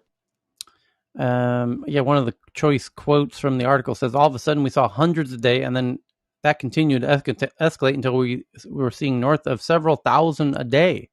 It was a very significant and noisy escalation, and we watched that happen. We actually saw a number of different known Chinese actors and wide range of unknown groups operating from China, all using this exploit. And then the next one is 82.4 million people worldwide had been forcibly displaced from their homes as of the end of 2020. Afghanistan is a preview for the future migration crisis. The UN now saying 1 billion people will need to be relocated in the next 30 years. 1 billion. Due to climate change. And they're correct. Hamburg-based NeuroFlash uses natural language AI to generate scores. We'll save that for the AI room. And the UN Refugee Agency releases the 2022 resettlement needs. They say for the next year, for 2022, 1.47 million refugees will need to be resettled. The question is where? We have no idea.